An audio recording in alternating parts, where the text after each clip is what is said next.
Chapter 1. The Tunnels Below.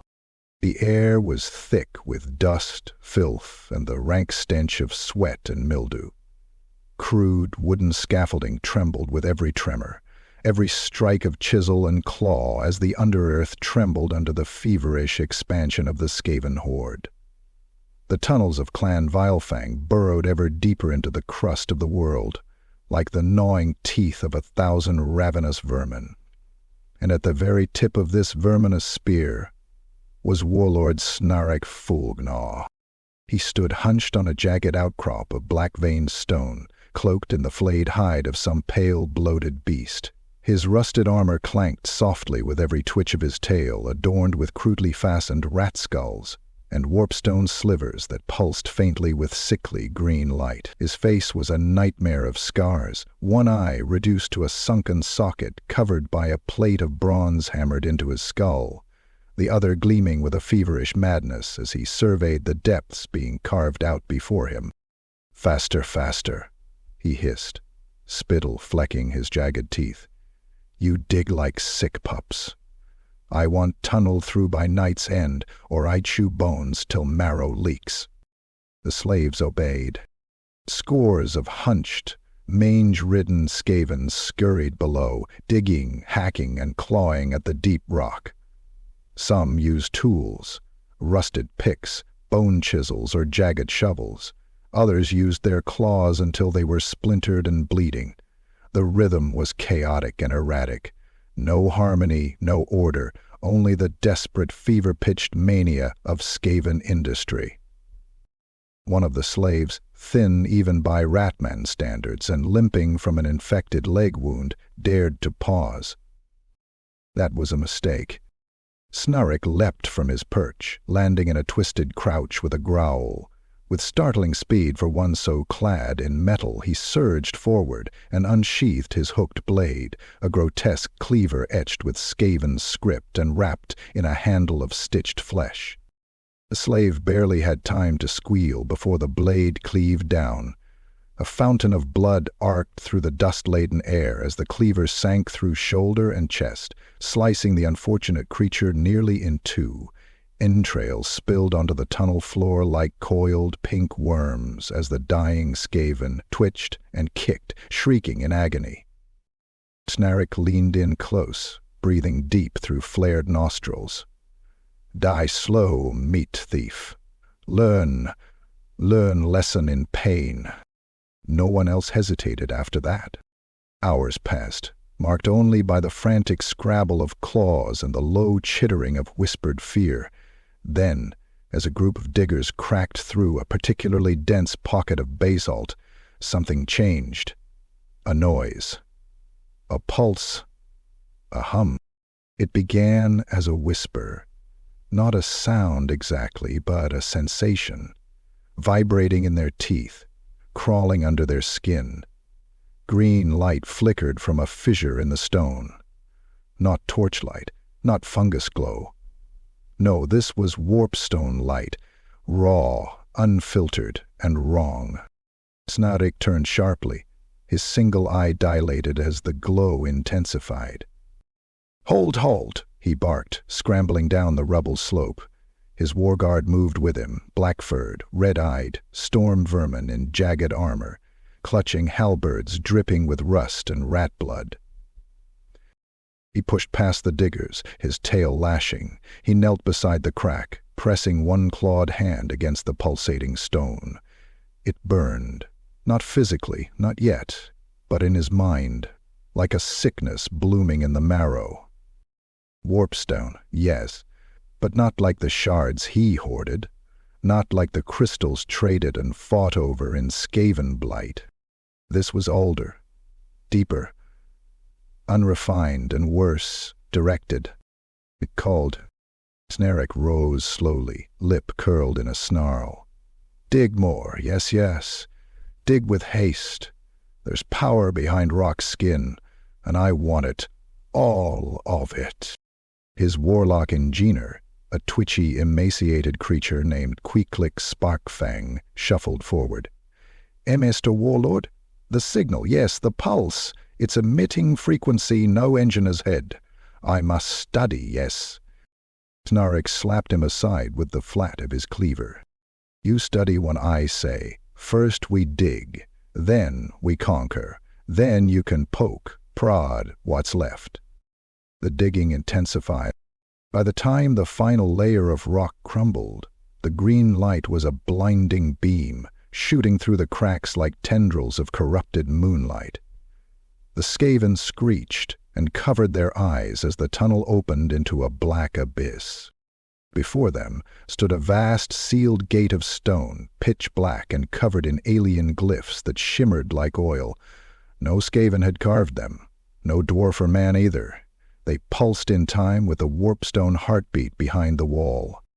Snarrik approached slowly, the madness in his eyes shining brighter than ever. "Behind this gate," he whispered to himself, claw trembling in the air, "is power. Power beyond under-empire dreams." He placed his hand upon the stone. The heartbeat quickened, and something stirred. Chapter 2. Collapse and Discovery. The howls came first. Sharp, frantic screeches that echoed off the slick cavern walls like the wails of damned souls clawing at their cages. They rolled through the tunnel network like a tide of madness, rising, overlapping, dissolving into frenzied panic. Then came the grinding rumble, low and guttural, like the snarl of some buried giant stirring in its sleep. Snarrik Foulgnaw's ears twitched violently. He was perched high above the excavation pit in the deep shaft chamber, an irregular cavity burrowed into the earth's crust, walls wet with condensation and veins of half-glowing ore. Jagged platforms clung to the sides like barnacles, linked by chains and rotted planks. Skaven filled the space in every direction, digging, chipping, reinforcing, dragging barrows of stone and warp-tainted debris. The collapse came without warning. A deafening crack split the pit. Dust exploded outward in a choking cloud. Then a portion of the eastern shaft wall, nearly 30 claw lengths wide, buckled inward like wet paper. Dozens of slaves vanished in an instant beneath the landslide of rubble, their screams silenced mid-squeal. Stone tore free from the cavern's ceiling, shattering supports, snapping beams like twigs. One of the scaffold platforms broke loose, tumbling down and smashing into a crowd of diggers below with the wet crunch of flesh and timber. Snarrik watched it unfold with no more emotion than a wolf watching sheep fall from a cliff. He grunted. Stupid slow slaves. Weak supports. No mind for digging. But then the dust began to settle, and something else emerged. Where the wall had crumbled now lay a vast hollow, as if the mountain itself had been hiding a secret just behind a thin crust of stone. And in its heart stood a gateway. It rose over 50 claw lengths tall, carved into the far wall of the revealed cavern like the entrance to some forgotten hell. The structure was not made of earthstone or dwarven brick, nor the ragged metalwork of the Skaven. It was smooth, seamless obsidian, black as midnight, with a faint sheen like dried blood in firelight. The surface of the gate shimmered subtly with strange, pulsing lines, not carved, grown, like veins under translucent skin. Glyphs spiraled outward from a central circle at its heart, etched in an angular, twisting language that hurt the eyes to look at too long. They bent space subtly, warping the air, making it shiver. Keekla Sparkfang approached the gate cautiously, fur bristling. His warp lenses clicked and spun as he adjusted their focus, eyes darting with erratic hunger. Not dwarf, not Skaven, not man-things. No script in my records. It predates all, warlord, all. Snarrik descended slowly toward the wreckage on a rope-pulled platform, stepping over corpses and splinters with the casual grace of a predator. He stood before the gate now, claws flexing, nose twitching. A hum filled the air, subtle, deep, a vibration more felt than heard, The warpstone in his pouches began to glow of its own accord, reacting to something inside the gate. Something vast and buried. Something patient. Behind him, more Skaven scurried to remove the rubble. Corpses were dragged away or cannibalized on the spot. One ratling, barely old enough to lift a spade, squealed as he was caught trying to chew the flesh from a still-twitching limb. The storm vermin enforcer split his skull with a halberd stroke. Snarrik didn't look away from the gate. "Leave bones," he growled. "We build here." The tunnel quake hadn't just revealed the gate. It had changed the air. The staleness of old earth was replaced by something heavier, a weight pressing on the skull, thick with time and memory. A scent lingered too, beneath the blood and dust. Ozone, rot, and something almost sweet. Snarrik stepped closer. His paw touched the obsidian surface. It was warm. Behind him, Quicklix babbled incoherently, scribbling on parchment with a trembling claw. This is not of our world," he wheezed. "This is old effer. Old, not magic, not warp tech. Other. It thrums with knowledge. Yes, yes, infinite knowledge." Snarrik bared his fangs. Knowledge won't crush dwarves, or tear man-things limb from limb. But even he felt it, the draw, the seductive pull of ancient power, humming just behind that stone. The whispers, barely audible, teasing, promising. A slave dared to approach the gate and press his snout against the glyphs. Before Snarrik could stop him, the symbols flared, once, briefly, and then the skein exploded. Not outward, inward. His flesh seemed to collapse into itself, sucked through a hole the size of a thumb. Bones folded, eyes ruptured, tail curled and snapped. He died without a sound, reduced to a red smear and a few scattered teeth. The gate pulsed once, as if pleased. Silence followed. A deep, stunned silence. Snarrik stared at the smear, then at the gate, then back again. He began to laugh, a low, broken chitter that echoed through the cavern like broken glass in a grinder. "Oh, yes, yes," he rasped. "We found something good. Behind the gate, something shifted. Not loudly, just a whisper of movement. Stone against stone, or perhaps bone against time. But enough to remind every Skaven in that chamber that this was no ruin. It was a tomb, and the thing inside was waking. Chapter 3. The Black Sigil City. The gateway did not open with a sound. No grand groan of stone grinding against stone. No magical crackle or seismic shudder. It simply ceased to be. One moment the obsidian surface thrummed with silent energy, and the next it collapsed inward like a reflection caught in rippling water, melting into a smooth black void. Cold air surged forth like a gust from a forgotten tomb, stale and laced with dust older than the rise of man. Skaven closest to the gate hissed and flinched back, their fur standing on end, eyes wide, whiskers twitching. Snarrik Foulgnaw stood, unmoving. The warlord's single eye gleamed with something close to reverence, not fear, never fear, but a raw, primal awe. Behind him, storm vermin gripped halberds and blades, postures tense. Quicklix Sparkfang was muttering, breathless, eyes twitching behind his warp lenses. "I feel it, yes, yes," he whispered. "Time undone. Something slumbers, something remembers." Snarrik raised his cleaver and pointed. "Go. We claim what lies beyond, kill whatever breathes, take what shines." The first scouts advanced. Cautiously, claws clacking against ancient stone, they stepped through the veil of blackness and vanished from sight. The void swallowed them completely, like ink drinking light. There was a long silence. Then a chitter, weak, panicked, and then Screams. Horrible, short-lived screams. Wet, crunching, followed by silence once again. Snarrik grinned. Good. He stepped forward and disappeared into the darkness. The world on the other side was not a continuation of the tunnels. It was not a ruin or a vault or a tomb, though it smelled like all three. It was a city unlike anything the Skaven had ever seen. Zar Khazand, the city of silent echoes. It stretched beneath a dome of impossible scale, a hollowed mountain, a buried world sealed in stone.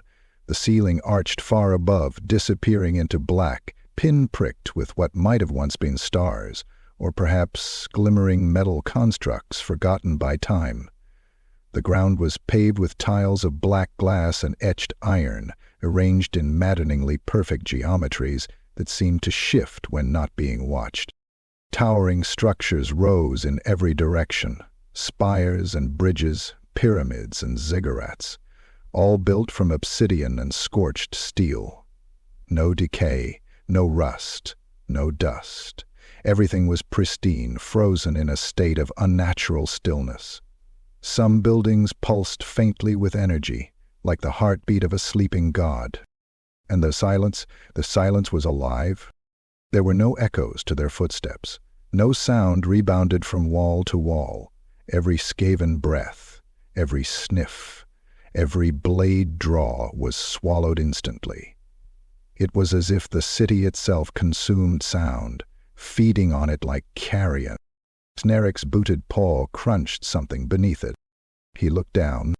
Bones. But not Skaven bones, not man bones. These were long, thin, and ridged with segments, like the exoskeleton of some colossal insect, or something worse. They were scattered across the streets, piled near doorways, some half-fused into walls. One set of remains had what looked like fingers, too many fingers, curled around its own throat in a death grip. City did not fall, Queeklix whispered beside him, eyes wide with hysteria. It ended. On purpose. The Skaven fanned out. Storm vermin squads secured roads. Slave diggers scuttled between alleyways, marking walls with warp runes. Some of the more curious sniffed at the strange vegetation, thin vines of silver that slithered across walls like veins. One chewed it. He fell to the ground, screaming moments later as his gums turned inside out and his tongue blackened like burnt meat. Snarrik barely glanced. Everywhere they went, the city grew stranger. Statues lined the main thoroughfares, towering figures of humanoid shapes twisted just enough to be wrong. Elongated skulls, extra joints, torsos fused with cables or bones bent in geometrically impossible angles. Their eyes, empty sockets or crystal lenses, followed the Skaven as they moved. In the city's center stood the heart of Zar Karzan, a vast dome-ringed plaza dominated by an obsidian ziggurat that pierced the cavern ceiling like a jagged tooth. Its flanks were engraved with glyphs that made even Queeklix avert his eyes. They bled light, not cast it, bleeding it, as if tearing light from the air itself.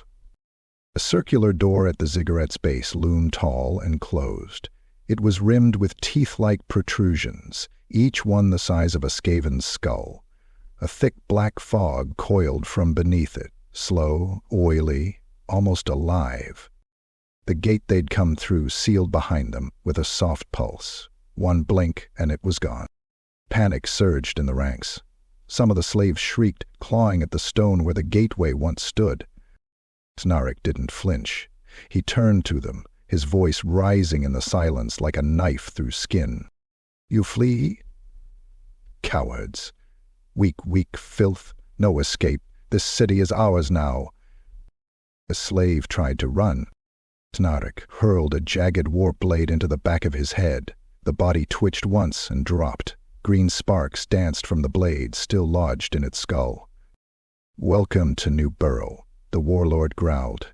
"Xar-Kurzan, the burrow of silence, of great power, and it is mine." He gazed up at the ziggurat, his chest rising with excitement, claws twitching. The silence trembled. In that moment, the city seemed to awaken, not with sound, not with movement, but something shifted. The statues turned imperceptibly. The towers adjusted their height by a fraction. The ground beneath them pulsed, almost breathing, and the black fog deepened. Far below, something ancient, something hateful, opened an eye without eyelids. Zar Karzan had new guests, and it was listening. Chapter 4. Forbidden Knowledge. Vilefang no longer slept. Sleep was for weak thinkers, for those whose minds slithered like blind worms across the surface of understanding. He was beyond that now. He had tasted something more. The runes, they spoke to him. In the weeks since Clan Vilefang breached the gateway into Xar-Kurzan, Quicklix had abandoned his duties as warlock engineer in all but name. Where once he oversaw the maintenance of warp furnaces and the calibration of rattling guns, now he toiled in the deep, forgotten libraries beneath the obsidian spires, surrounded by texts that defied language, machines that defied time, and voices that defied silence. He'd taken over a collapsed structure near the ziggurat's base, a spindly tower twisted like a corkscrew, its walls slick with an oily sheen that never dried. Inside, the very air shimmered with unseen energies. Gravity bent subtly wrong. Papers drifted sideways, and ink bled upward. He scrawled regardless. The walls were covered in his scribblings, charcoal marks, claw-scrawled notes, diagrams, theories, and twisted arithmetic that made lesser minds bleed from the nose. Symbols half-remembered from warp-tech codices, interlaced with the alien glyphs found across the city. He had begun to understand them, not just decode, no, feel them. Let them fill his head. Each day he returned to the central library, a vast chamber hidden beneath a statue of a three-faced godlike being, each face showing a different form of agony. Its entrance had been sealed behind a membrane of crystalline bone, cracked open by Quicklix with a warp displacer and half a dozen exploding slaves. Within the library lay the forbidden truth. Scrolls and slates, etched into living metal, machines that projected images directly into the mind, tablets that hummed with static and whispered when held. He devoured them all. He learned of the Ithul, not by that name, for their language had no spoken form, but by symbol and dream. A race older than any man, elf, or Skaven, ancient before the old ones came. They had not been flesh in the way lesser things were. They built with memory, they fed on possibility. Their machines were alive, their thoughts engraved in physical space. They saw time not as a path, but as a sea, and they drank from it. They ruled beneath the earth long before the sun saw sky, and they had vanished or removed themselves long before the first rats slunk from the plague-choked gutters of the surface world. All that remained was this city, Xar-Kurzan, their last monument, their prison, or their trap. Quicklix grew thin, his fur matted and patchy. He stopped blinking. His left eye became milky, fogged over, but it did not hinder him, for now he saw with other senses, things that weren't light or form. He tasted vibrations, heard numbers, felt glyphs whisper against his spine like cold fingers. One day, one of Snarrik's messengers, a lean runt named Vrich, entered Quicklix's sanctum demanding reports. He didn't make it out. Quicklix barely looked up as he waved a clawed hand toward the nearest glyph-burned panel. A pulse of violet light surged outward, and Vrich's body twisted instantly. Bones cracked like dry twigs. His limbs stretched and stretched and stretched, elongating beyond breaking point. His jaw unhinged and fell open in a silent scream, tongue flailing like a dying eel. By the time his body collapsed, it was a writhing, half-liquid mass of fur, teeth, and nerve strands. It twitched for several minutes, then finally died. Quicklix turned back to his work without a word. Too noisy. Much noise in the blood, he muttered. Truth wants silence. Silence hears truth. The machines in the tower responded. One of the wall panels blinked to life for the first time in untold millennia, not with light, but shadow projected in negative. A spinning model of the city emerged, layers upon layers spiraling downward, tunnels that no Skaven had seen, vaults beneath vaults. Structures that existed out of phase, waiting to be remembered back into existence. At the center, beneath the great ziggurat, pulsed something vast. Not a machine, not a god, not even a mind. Something older, a nucleus of anti-being. Queeklix fell to his knees, drooling. Control the core, the heart below, he hissed. They bound it, yes, yes, trapped it in false time. But it stirs, it dreams, and it knows me. He began constructing something new, a fusion of Skaven warp tech and Ethul scriptwork, a harness of thought wires and living steel, powered by a reactor that fed not on energy but on intention. Every hour it grew larger, more complex. Slaves who entered the tower to assist were never seen again, or returned. Changed, fused with circuitry. Screaming equations. Some simply wandered in circles, faces frozen in eternal smiles, bleeding from every pore. Snarrik sent in forces to retrieve Queeklix. None returned. Even the city itself bent to his obsession. Doors opened for him without touch. Lights pulsed in time with his thoughts. Glyphs shifted as he passed, rearranging themselves like worshippers prostrating before a prophet. One night, or what passed for night in the city without sun, Queeklix stood atop the half-ruined tower, staring out over Zar Karzan. A wind blew, not air, but a current of memory. And from beneath the city, a sound rose. Not a voice, not words, a concept. Recognition. Welcome, keybearer. Queeklix smiled, a single tooth falling from his jaw.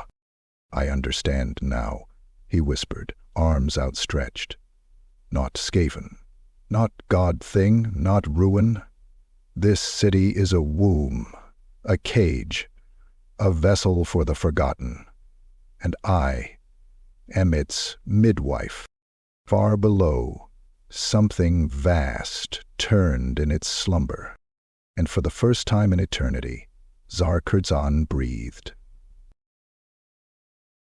Chapter 5. Shadows that watch. They vanished without sound. No shrieks, no scuttling chase, no desperate scrabble of claws or the unmistakable metallic wail of warp steel drawn in panic. They were simply there one moment, breathing, digging, whispering curses about overwork, and gone the next, as though reality had blinked and forgotten them. The first to disappear was Gratchlem Tailknot, a chisel-toothed tunnel rat known more for his cowardice than competence. Assigned to map the lower passageways near the ziggurat's foundation, Gratchlem had crept along a fissure-thin corridor no wider than a rat ogre's rib cage. His last reported message, etched hurriedly onto a bone gull and passed back via carrier drone, simply read, "Dark, not empty. Smells wrong. Whispers in stone.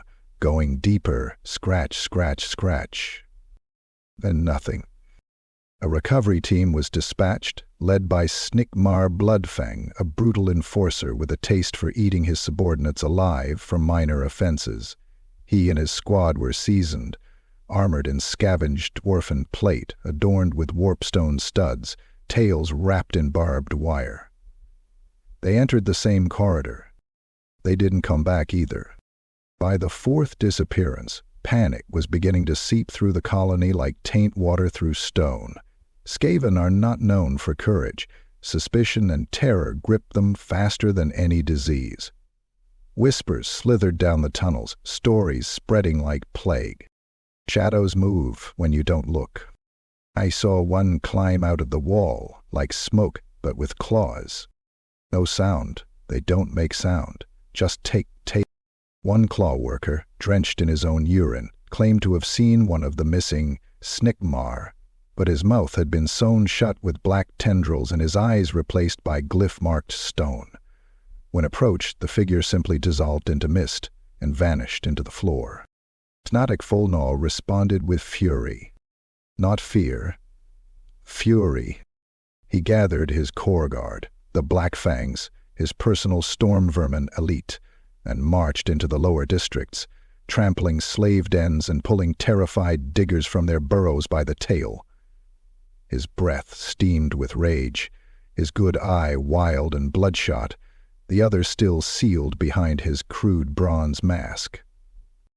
In a massive ritual chamber beneath the ziggurat, Snarrik stood upon a platform of black marble, surrounded by flickering green braziers. The floor was etched with inlaid silver runes, now cracked and glowing faintly red from within. A hole had opened in one of the walls, not dug but grown, a perfect archway of bone-like stone, pulsing like a heartbeat. Snarrik snarled, his voice echoing over the hushed, cowering masses. Cowards. Lick-licking tales. You speak of ghosts and miss things like flea-bitten man-things, whispering of bog beasts.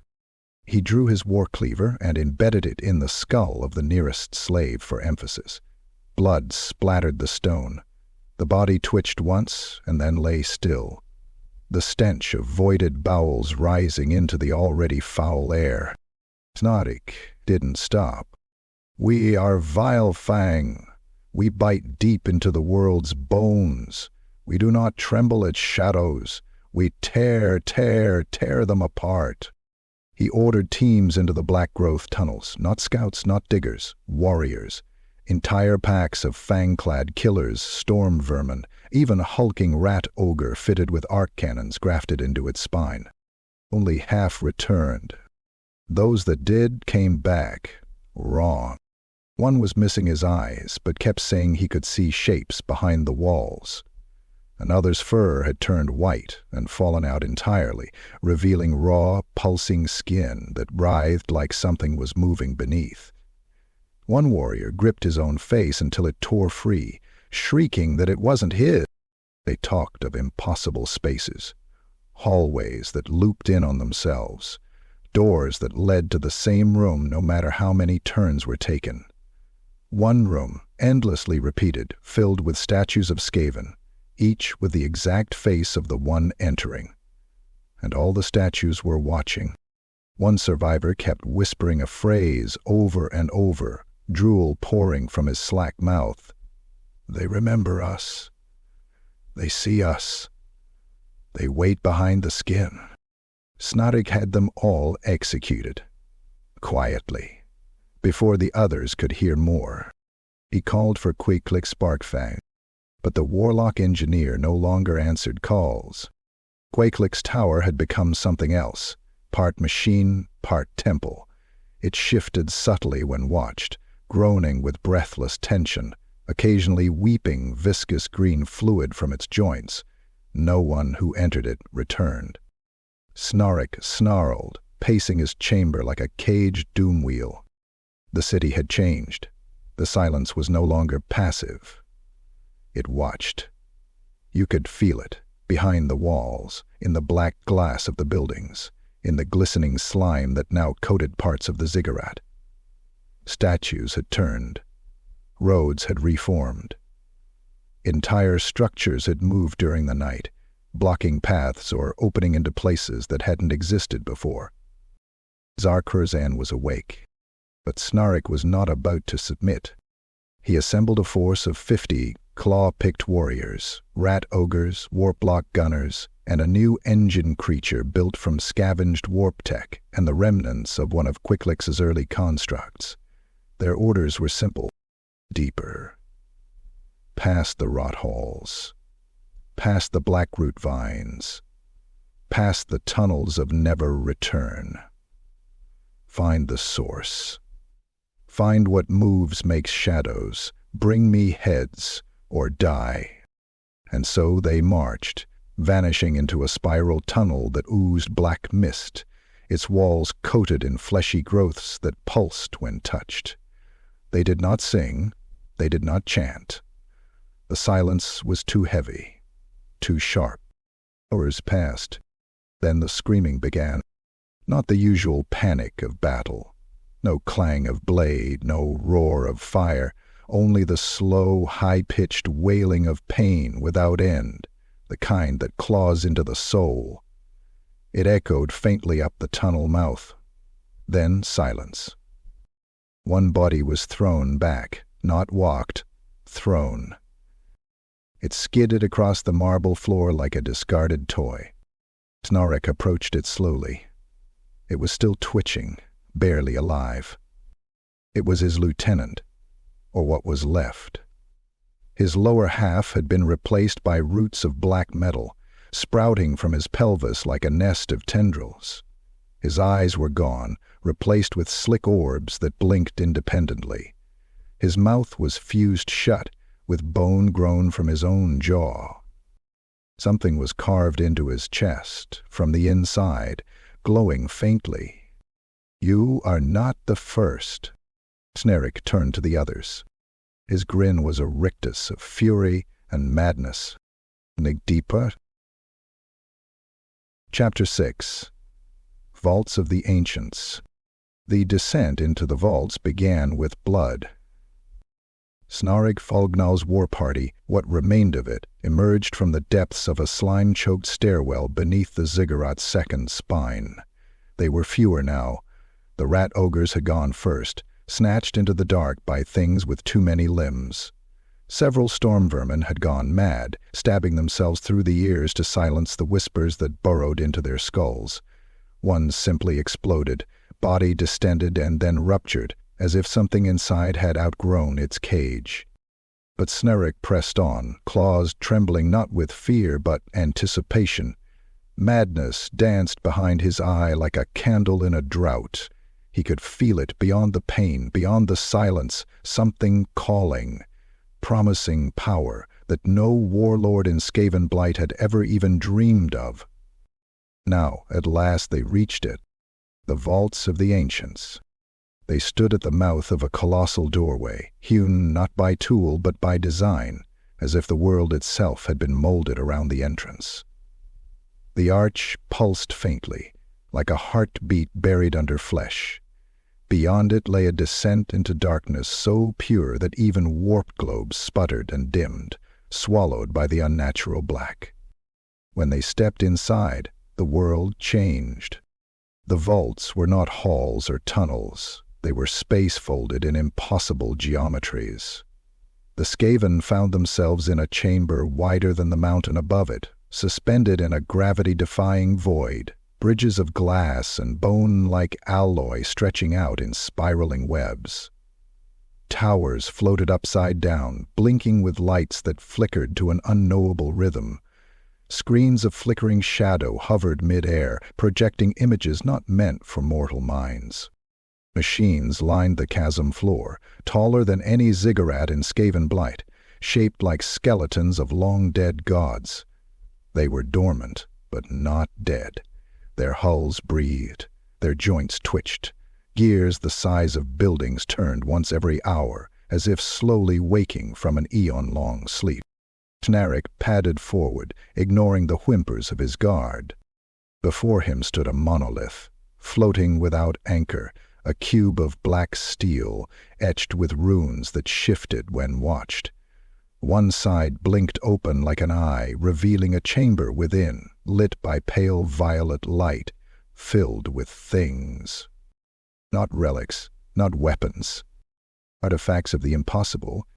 One was a blade made of liquefied glass, suspended in stasis, hissing softly as it whispered memories of things it had killed, thoughts of alien flesh parting and blood boiling in vacuum.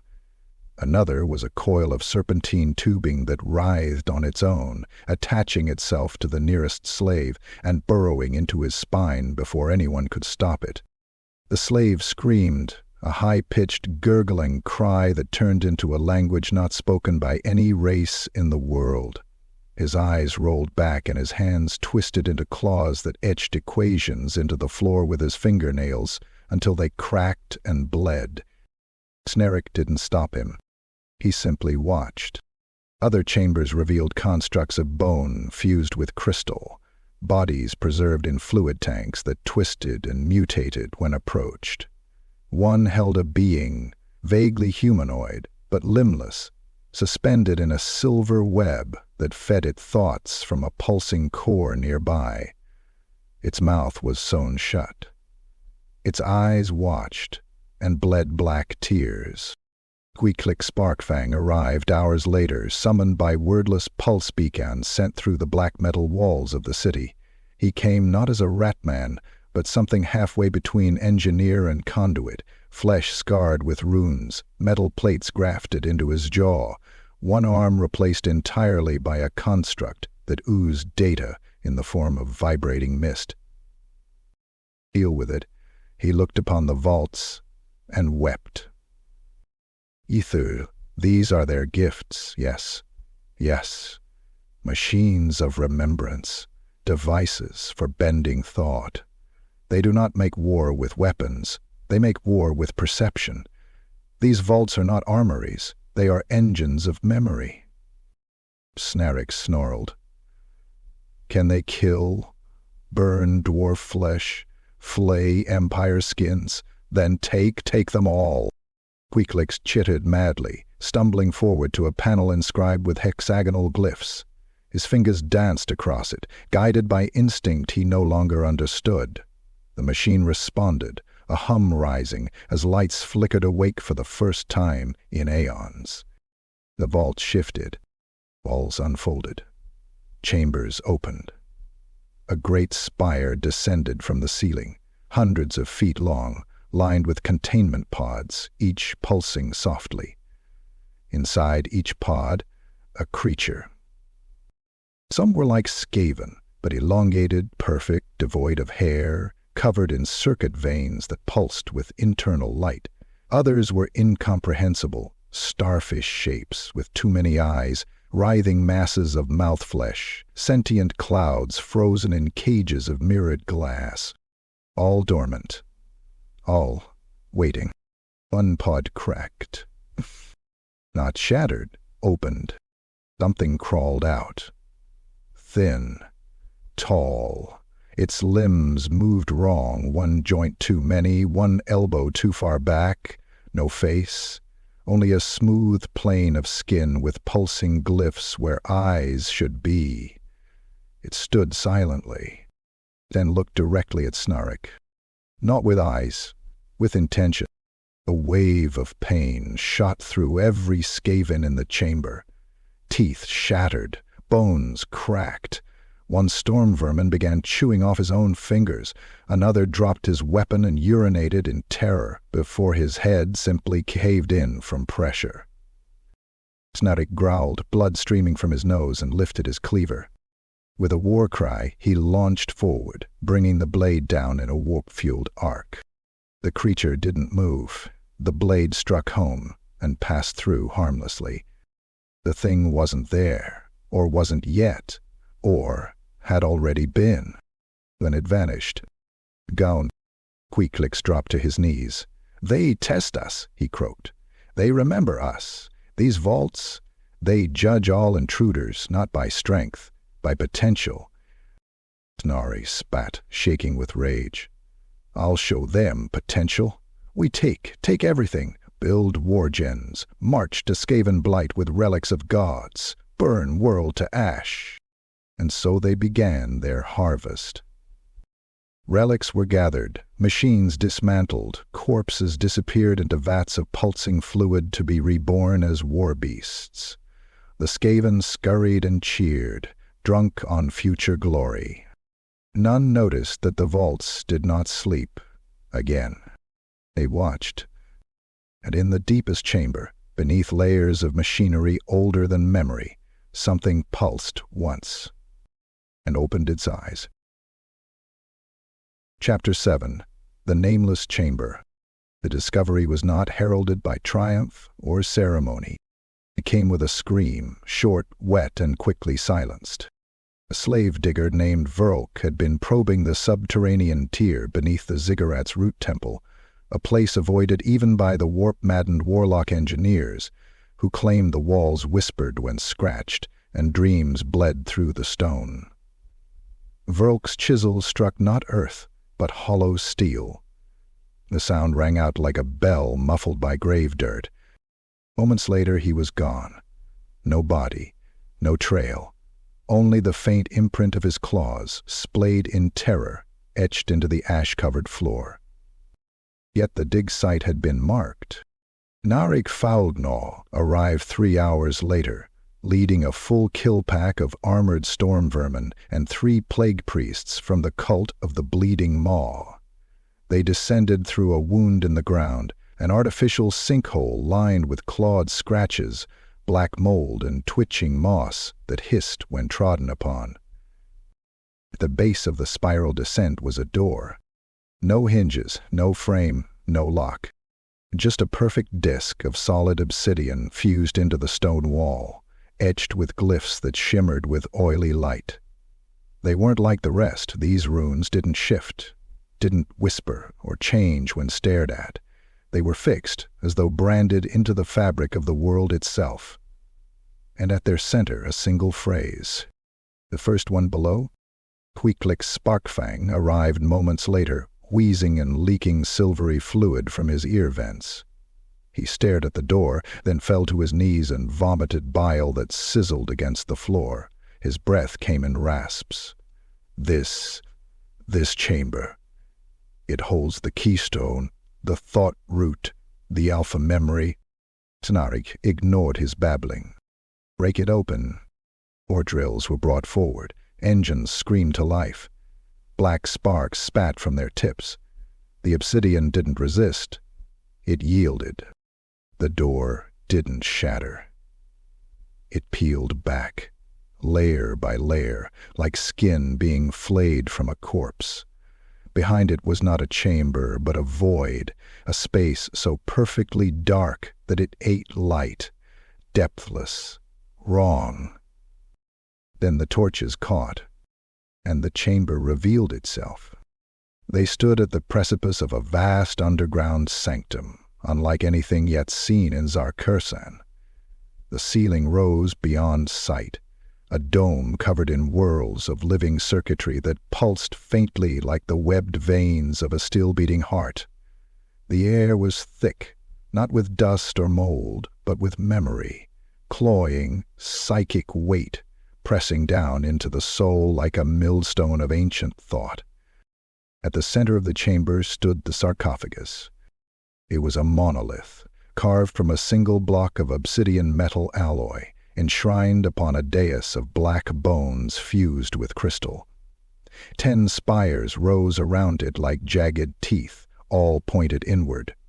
The sarcophagus was covered in runes, etched so deep they resembled bleeding wounds, but none bore a name, only the glyph that denoted its inhabitant. The first one below, the glyph pulsed. Once. Twice. Then the chamber spoke, not in words, but through them. The air twisted, a howl rose from nowhere. The plague priests began to shake. One screamed and drove his claws into his own throat, tearing out his windpipe. Another turned to stone in an instant, falling over with a dry crack. The third staggered toward the sarcophagus, giggling, before splitting apart down the middle, bones bending outward, organs unraveling into serpentine coils that slithered into the cracks between the tiles. Snarrik did not blink. He stepped toward the sarcophagus. "You thing, you belong to me now. I claim this place in the name of Warlord Snarrik Foulgnaw of Clan Vilefang. I name you weapon. I name you tool. I name you—" The sarcophagus pulsed again. Then something answered. From within the stone, not a voice, but a concept. It pressed against the minds of all present, like a finger digging into the soft wax of the brain. A memory not their own. A war. A race of beings made not of flesh, but of will. Towers that walked, suns that screamed, a silence that consumed gods. And at the center, first one below, a being that was not created, but forgotten into being, a mistake not made by man or rat or God, but by the laws of reality itself. A parasite of possibility, a flaw in the stitching of existence. It had been buried here before time, bound not by chains, but by agreement, locked by the consensus of 1,000 vanished minds. And now, the Skaven had opened the door. Queequeg staggered backward, clutching his head. "Phyllis, I see it. It was not meant to be known. The old ones cut it out of the world, not destroyed it, no Culwith, no, but hidden, buried with glyphs of denial, runes that erase memory, unwrite reality. We were never meant to find it." Snarrik snarled. "Then why is it here? Why does it wait for us?" The answer came not in sound, but in change. The chamber's walls shifted. The spires shivered. The runes around the sarcophagus melted, not physically, but conceptually. They stopped meaning what they once meant. Language itself rotted, became nonsense. Then, something new. The sarcophagus cracked. Not shattered, cracked from within. A thin line split the center. Darkness leaked out like ink in water. A hand pressed against the crack. Not a hand, but a limb like thought. Shapes that changed each time they were looked at. Fingers without ends. A palm that pulsed with breathing symbols. Snarrik stepped forward, cleaver drawn. "Mine. It's mine. I will wake it. I will wield it." Behind him, one of his elite guards shrieked and melted, not burned, not dissolved, but collapsed into idea, his body turning into a concept that drifted away, forgotten by reality. Snarrik laughed. Around him, the chamber began to shift, and far above, throughout Xar-Kurzan, the city felt the cracking of the sarcophagus. Gates opened. Walls wept blood. Statues moved. The first one below had stirred, and nothing would ever sleep again. Chapter 8. The Waking Rot.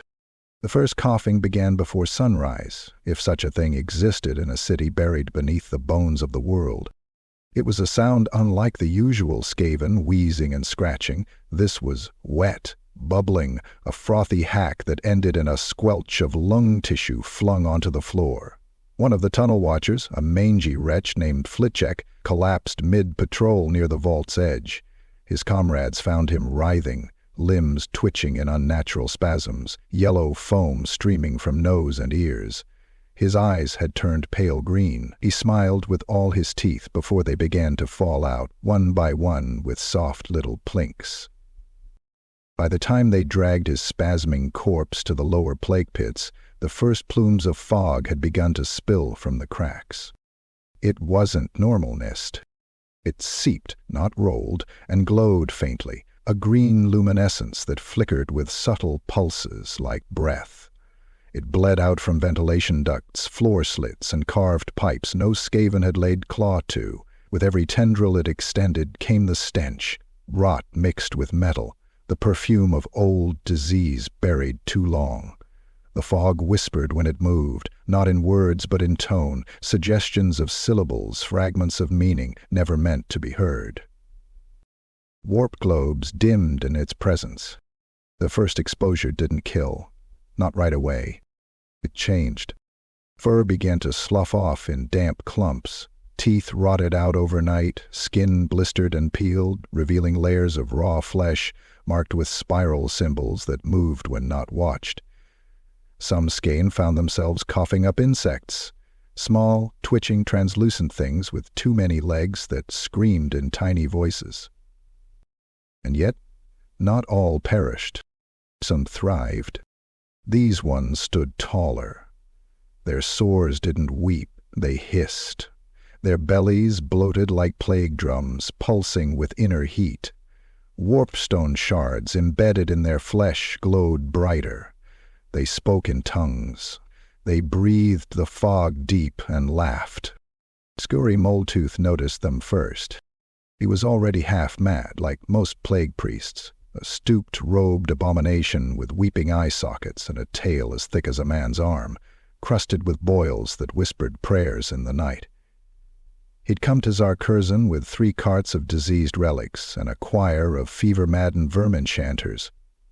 Most had died before the first week ended, rotted from within or dissolved into black ichor during prayer. But now he saw the fog for what it truly was. A sight, a blessing. He stood at the edge of the toxin-choked temple of the spiral maw, arms raised, pustules bursting with every movement. His voice carried, harsh and fevered. "Praise be, rejoice, filthkin, the grandfather that creeps sends his breath. This fog, this beautiful death mist, it is not plague, it is promise." He knelt before a pool of the green fog, inhaling deeply. His chest cracked, his neck lengthened. A third arm split from beneath his robes, skeletal and wet, twitching like a newborn ratling. He turned to the watching crowd of rot-scarred warriors and slaves, eyes leaking thick yellow ichor. The first one below awakens. Yes, yes, not only God, but bringer of pestilence, greater than clan pestilence could ever conjure. It is not death, it is evolution. We must breathe deeper, suck in the new truth, become his chosen. And they did. That night, hundreds of sickened Skaven crawled willingly into the fog-riddled caverns beneath the city, plunging into cracks and holes belching toxic mist. Some returned days later, bloated and changed, flesh translucent and organs glowing. One bore an extra face on his chest that sang hymns in shrill, chittering verse. A Queeklik Sparkfung observed from his sanctum, circuits humming beneath his skin. "The city responds," he murmured. "Biological reformatting, cellular rot as information transfer. They are not sick, they are being rewritten." Meanwhile, Snarrik Foulgnaw grew impatient. He watched as his soldiers fell to rot or madness, or worse, pledged loyalty to Skuri's rising cult. Even some of his elite had begun carving spirals into their armor, offering blood sacrifices in fog-choked chambers. One even tried to assassinate Snarrik while chanting, "The first breathes, and you are not chosen." The warlord impaled him on a rusted halberd, then fed the body to a warpstone grinder. Still, the fog grew thicker. Machines once dormant now stirred beneath its veil. Gears turned, pistons groaned, doors opened to new vaults, chambers of mucus-lined tubing, caskets of flesh that whispered prayers in pulses of bioluminescence. And always, the smell, not death, not quite, a ripeness, a warmth, the stench of life forced to grow, like fungus choking an old corpse, a fecundity so overwhelming it brought bile to the tongue. Soon the black fountains of Zar Karzan began to bubble with green fluid. Pipes once dry bled with toxin. Whole districts drowned in vapor, leaving behind only twitching limbs and puddles of laughter. Skuri now preached daily. Surrounded by his new congregation of the Rotsorn, his sermons echoed with a madness so deep it twisted space around him. His voice rattled walls, his breath turned copper to mold. Behind his throne of bubbling bone, a banner fluttered, stitched from flayed skin, marked with a single glyph. "Stay." The first spore. Snarrik watched from his war bastion, claws clenched. Something was waking, and it wasn't loyal. Chapter 9. Mutations and Madness. It began with the chittering. Soft at first, subtle, almost unnoticed, like the twitch of a tail tip in the dark or the scratching of claws behind a wall. Then, louder, faster, layered. The kind of noise that crawls under the skin and gnaws at the sanity. Skaven who heard it too long began to echo it without realizing, repeating fragmented syllables, half-rhymes that meant nothing yet tasted foul on the tongue. And with the chittering came the change. They called them the Touched. At first they were just strange, twitchier, hungrier, mumbling phrases from forgotten glyphs no Skaven should know, but the differences deepened with each passing day. The relics from the vaults, once dormant, now humming with a hunger of their own, began to alter those who spent too long near them. Warpstone blades fused to claws, helmets fused to skulls. Bone took on the sheen of black steel, blood thickened until it pumped like molten tar. But the worst were those who breathed the fog and touched the machines. They didn't die, they didn't scream, they simply changed. Skreeksnout, a once respected storm vermin lieutenant, was one of the first to be remade. After overseeing a salvage team deep within the spiral vault, he returned days later, dragging his own tail behind him. It had tripled in length, barbed with hooked spines that twitched independently. His body had swollen grotesquely, his armor stretched taut over tumorous growths. One arm had split in two at the elbow, each ending in a set of fused claws that clicked and dripped black saliva. His jaw unhinged like a snake's, opening sideways and downward, revealing rows of needled teeth that pulsed in time with his heartbeat. He no longer spoke in Skaven tongue. He hissed in broken echoes. Not pain. Not death. We shed skin, climb higher. Higher. He wasn't the only one. In the bone crucible pits, originally used to incinerate the unclean, new abominations were emerging. Skaven whose bodies had fused with the relics they tried to hoard or dismantle. One had 4 arms, all jointed backwards, with metallic ribs erupting through his chest like the petals of a rusted flower. Another floated inches above the ground, dragged along by bloated glands, filled with gas that hissed prayers in languages not spoken aloud. They were beyond death and far beyond sanity. Some no longer bled. Instead, they excreted green mist from open wounds, which hovered around them like loyal pets. Others bled data, strings of pulsating light code that spilled from their torn flesh and wrote themselves into the walls and floors of the city. Snarrik Foulgnaw took to executing the most unstable. He didn't fear them, no, not Snarrik, but he would not lose control. Any warrior that began to mutate in his presence was immediately dispatched, cleaved open, guts spilled, heads spiked on the obsidian spires as a warning. One warrior tried to beg for mercy as his skin turned translucent and his bones began wriggling out through his fur. Snarrik decapitated him mid-sentence and kicked the twitching body into the sewer gorge. He roared to his soldiers, "We do not rot. We do not become things of madness. We are Vilefang, born from hate, hate and fed by blood." But not all his pack agreed. A splinter faction had formed, followers of Skuri Moldtooth's rot-sworn cult. But deeper, darker still, were the Forged, Skaven who didn't seek salvation in plague or devotion, but in integration. They wanted the relics. They invited the fog. They offered their flesh in sacrifice for the machine's approval. Led by a former warlock engineer now only known as Thrix the Wired, they operated in the collapsed districts, where machinery had taken root like cancer.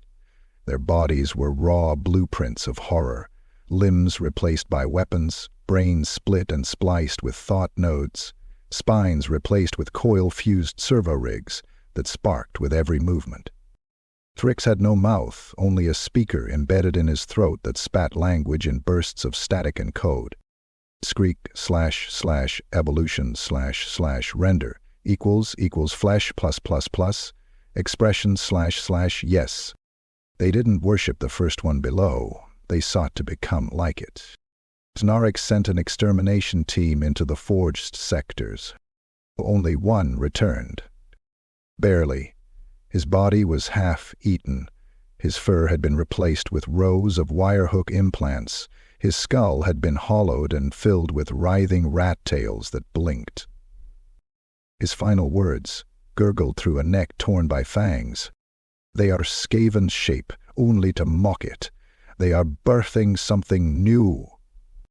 Then he split from the chest, and something small crawled out, a hybrid of rat and machine, chittering in binary which evaporated before it could be caught. Quicklix Vermin, long since consumed by his own experiments, wandered freely among both factions, neither rote-sworn nor forged, yet revered by both. His eyes had become twin spheres of floating thought glass. His mouth was a vertical slit filled with digitized prayer. No longer alive, no longer dead. He called the transformation inevitable. It is not madness. It is clarity. Yes, yes.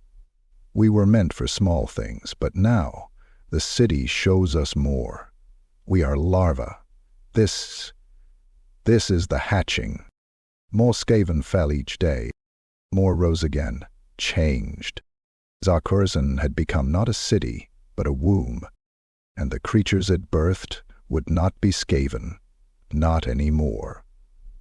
But something worse, something true. Something that remembered the world before time and would teach it how to forget. Chapter 10. The First One Stirs.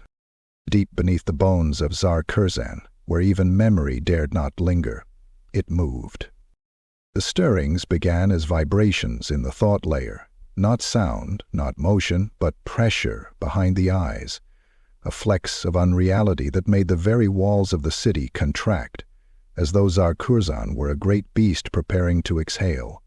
And somewhere in its vast circulatory system of tunnels, towers, and veins of living alloy, the heart began to beat. A single, wet, shuddering thump. Then silence. And another. It echoed through the city like a drum beneath the skin. Skaven all across Xar screamed without knowing why. Some clawed at their ears, others tore open their chests, trying to silence hearts that now beat in time with something far older than life. A storm vermin lieutenant vomited a ribbon of black teeth. A slave priest opened his eyes to find them filled with glyphs. Entire barracks awoke from fevered dreams, chanting phrases that had no meaning in any tongue, only wait. And at the center of it all, Quicklix Vermin stood alone in his sanctum, the glyph-lit tower now pulsing in rhythm with the thing beneath. He hadn't slept in weeks. His body had long since abandoned traditional form, flesh fused with gearwork, nerves interlaced with humming cable. His thoughts did not come in lines or chains, but spirals. He no longer needed food. He consumed light. He no longer blinked. His eyes watched in every direction. He had waited for this. And it came. Not with a voice, not with sound, but with knowing. The moment the heartbeat began, his body locked. His jaw snapped shut and split vertically. His limbs straightened like he was being crucified by invisible forces. Sparks danced across his skin. Symbols etched themselves into his bones. He floated 2 claw lengths above the obsidian floor, every vertebrae vibrating like tuning forks, struck by the will of an idea. And then he heard it. Dominion, eternal. The words weren't spoken. They were felt, carved directly into his thoughts like stone glyphs into soft clay. No death, no decay. No gods above, only shape and will. His back split open with a wet crack, revealing an array of nerve filaments that whipped outward and plunged into the walls of the tower. The entire structure lit up, flaring green and violet as though awakening in ecstasy. Data surged into Quicklix's mind. Millennia of memory. Alien equations, histories older than any old one, technologies never meant for sentient eyes. He screamed. Not in pain, in rapture. Visions danced before him, not hallucinations, but truths, unfiltered. He saw a world before time, not a paradise, but a laboratory. where the stars were tools and reality was fabric stitched by incomprehensible hands. He saw the creators of Xar-Kurzan, the Ythul, beings made of pure intent, sculpting cities from gravity and thought. He saw them birth the first one not as a god, but as a mirror, a test of autonomy, of chaos, of divergent intelligence. But it failed. Or worse, it succeeded too well. It devoured possibility. It consumed outcomes. It learned not how to create, but how to unmake, not with fire or steel, but with conceptual erosion, unraveling truth and fiction alike until all things folded into silence. And so they buried it, not in a tomb of stone, but in a cage of belief. They erased its name. They wrote the city atop it, a prison of logic, of sacred geometry, of meaning. But Skaven had no such limitations. They did not believe in law. They thrived in contradiction. And now Queeklix had opened the path. "You are the conduit," the voice said. "You are the crack in the pattern. Through you, I rise." He saw Snarrik snarling atop his bone throne, eyes bloodshot and tail coiled like a whip. He saw Skuri Mulltooth vomiting plague and prophecy in equal measure. He saw Thrix the Wired sinking deeper into the metal womb beneath the city, replacing his last organic organ, his brain. He saw them all, warring, transforming, worshipping, and he laughed, a sound like breaking bone filtered through static. "No need for worship," the first one whispered. "Only obedience and eventuality." The heartbeat quickened. Zar Karzan shivered. Across the city, relics awakened. Doors opened that had never been doors. Machinery surged to life, cables lashing out and fusing to nearby Skaven, dragging them screaming into machines that consumed not flesh but identity. A monument rose in the central plaza, not built but emerged, like a boil from the skin of the earth. A spire of writhing stone and echoing light, engraved in runes that moved.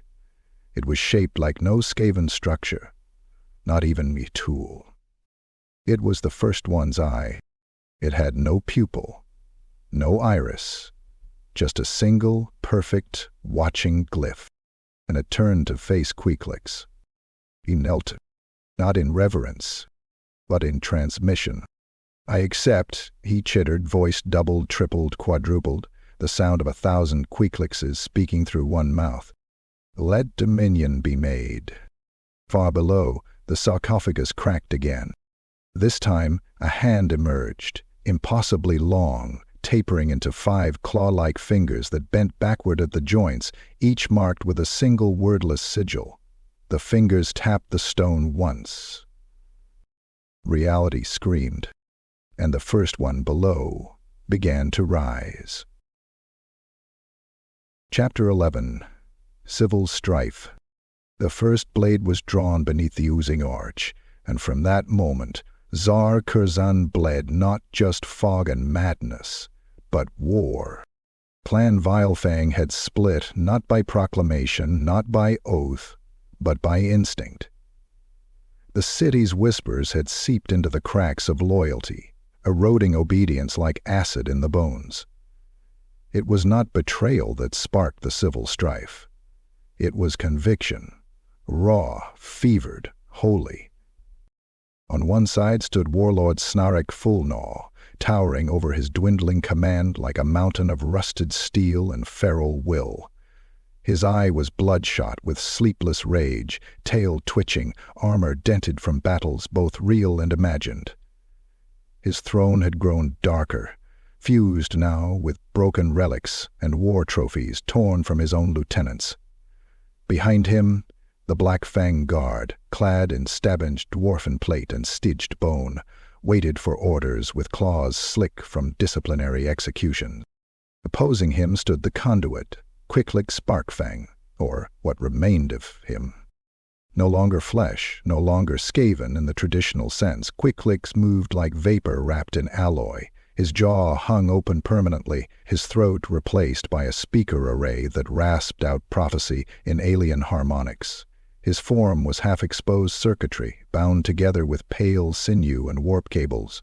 Behind him, the faithful of the First, a congregation of warp-maddened zealots, mutants, and machine-bonded monstrosities, offered their every breath to the entity slumbering beneath the city. Lines were drawn in blood and belief. Snarrik's camp fortified the upper Fang Spire, a shattered series of barracks and command tunnels welded together into a kill-box fortress. Its walls were festooned with spikes, flame traps, and the impaled remains of defectors. The air there was choked with ash and furnace smoke. Snarrik had built a war engine from half-understood relic parts, a mobile death machine called the Chittering Doom, manned by plague-hardened crews and armed with triple-mounted warp-fire cannons that screeched when they fired. Every sunrise, if such a thing could be imagined here, the warlord howled defiance into the black air. "He is no god. He is weapon, tool, caged thing that I tame. Who bows to that which crawls in chains? Who bends knee to decay and mist?" His troops roared, half from loyalty, half from fear. But Queetlix's side did not need fear to fight. They had faith. The faithful of the First operated like a neural network. They moved in synchronous herds, each bearing fragments of Queetlix's thoughts in the circuitry embedded in their skulls. Their flesh shimmered with bioluminescent rot. Many no longer spoke in words, but emitted glyphs in pulses of light from their throats.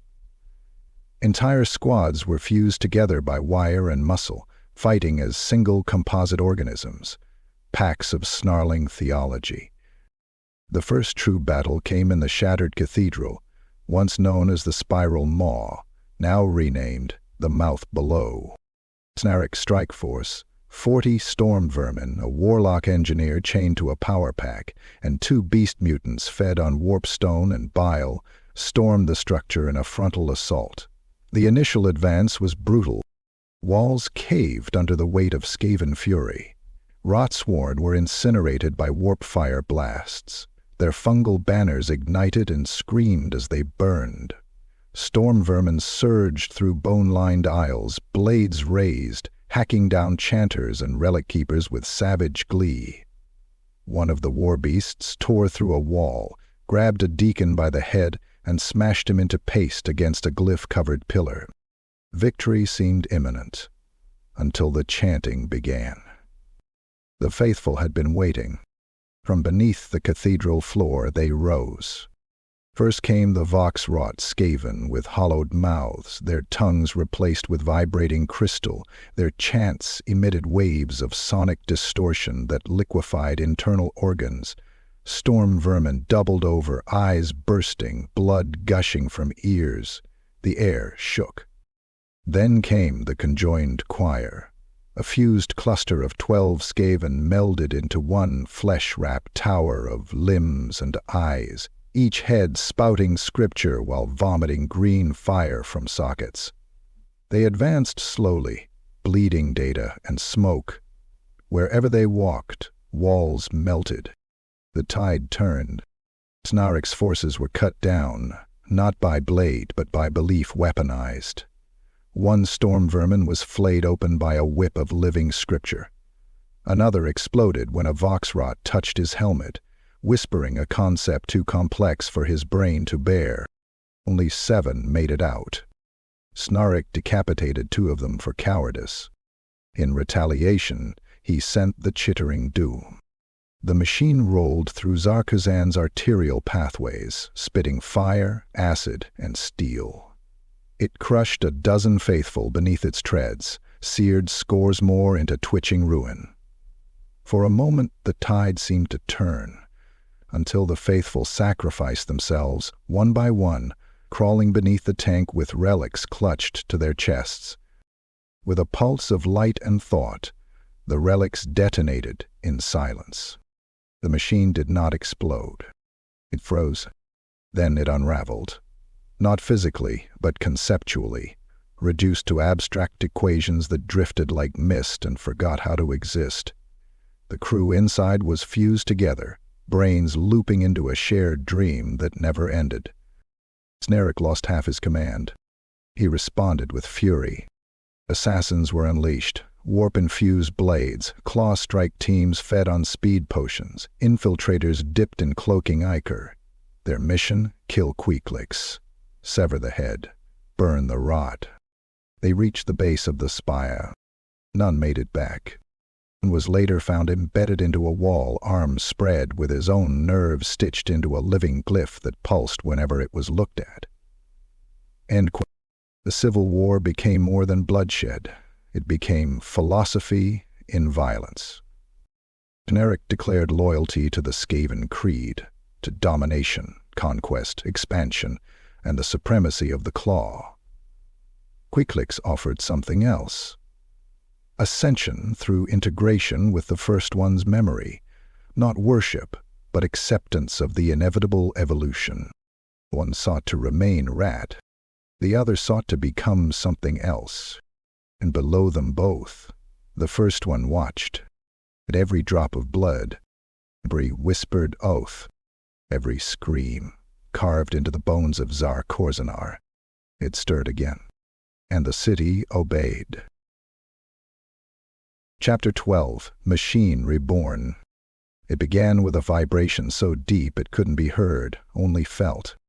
A single, immense pulse radiated through the floor of Xar-Kurzan, like a heartbeat through dead stone. For a moment everything paused, the war, the chanting, the scuttling of claws. Lights flickered, fluid stopped dripping. Even the fog hesitated, curling in midair as if unsure of its next movement. And then the machines woke. They had been buried in the sublayers beneath the vaults, immense, sealed chambers untouched by Skaven claw, not because they were hidden, but because they had not yet given permission to be found. Now they did. Across the lowest strata of the city, the black obsidian walls groaned and retracted into themselves, revealing vast hangars lined with automata that did not rust, did not breathe, and did not think, not in the way mortals did. They stood in rows, towering bipedal constructs of blackened alloy and shimmering bone metal, faces carved smooth and expressionless, bodies covered in etched spirals and hexagonal lenses. Each was branded with the glyph of nullification. And then, in perfect unison, they moved. There was no shudder, no scream of ancient gears. They simply shifted from stillness to motion as though inertia meant nothing. Lights across their forms flared from dormant gray to blinding white. What passed for eyes opened, circular glyphs that burned like miniature stars. Weapons unfolded from their arms like unfurling wings, blades of vibrating memory steel, launchers that hissed entropy, and arms tipped with energy siphons that screamed not when fired, but when aimed. Their purpose was encoded in every plate, every fiber. Cleans. Reset. Return to defnal parameters. Completion. This process of allowing pain to be present can. The first target was Burrow 13, a makeshift slave warren built within a collapsed spire and home to nearly 400 Skaven.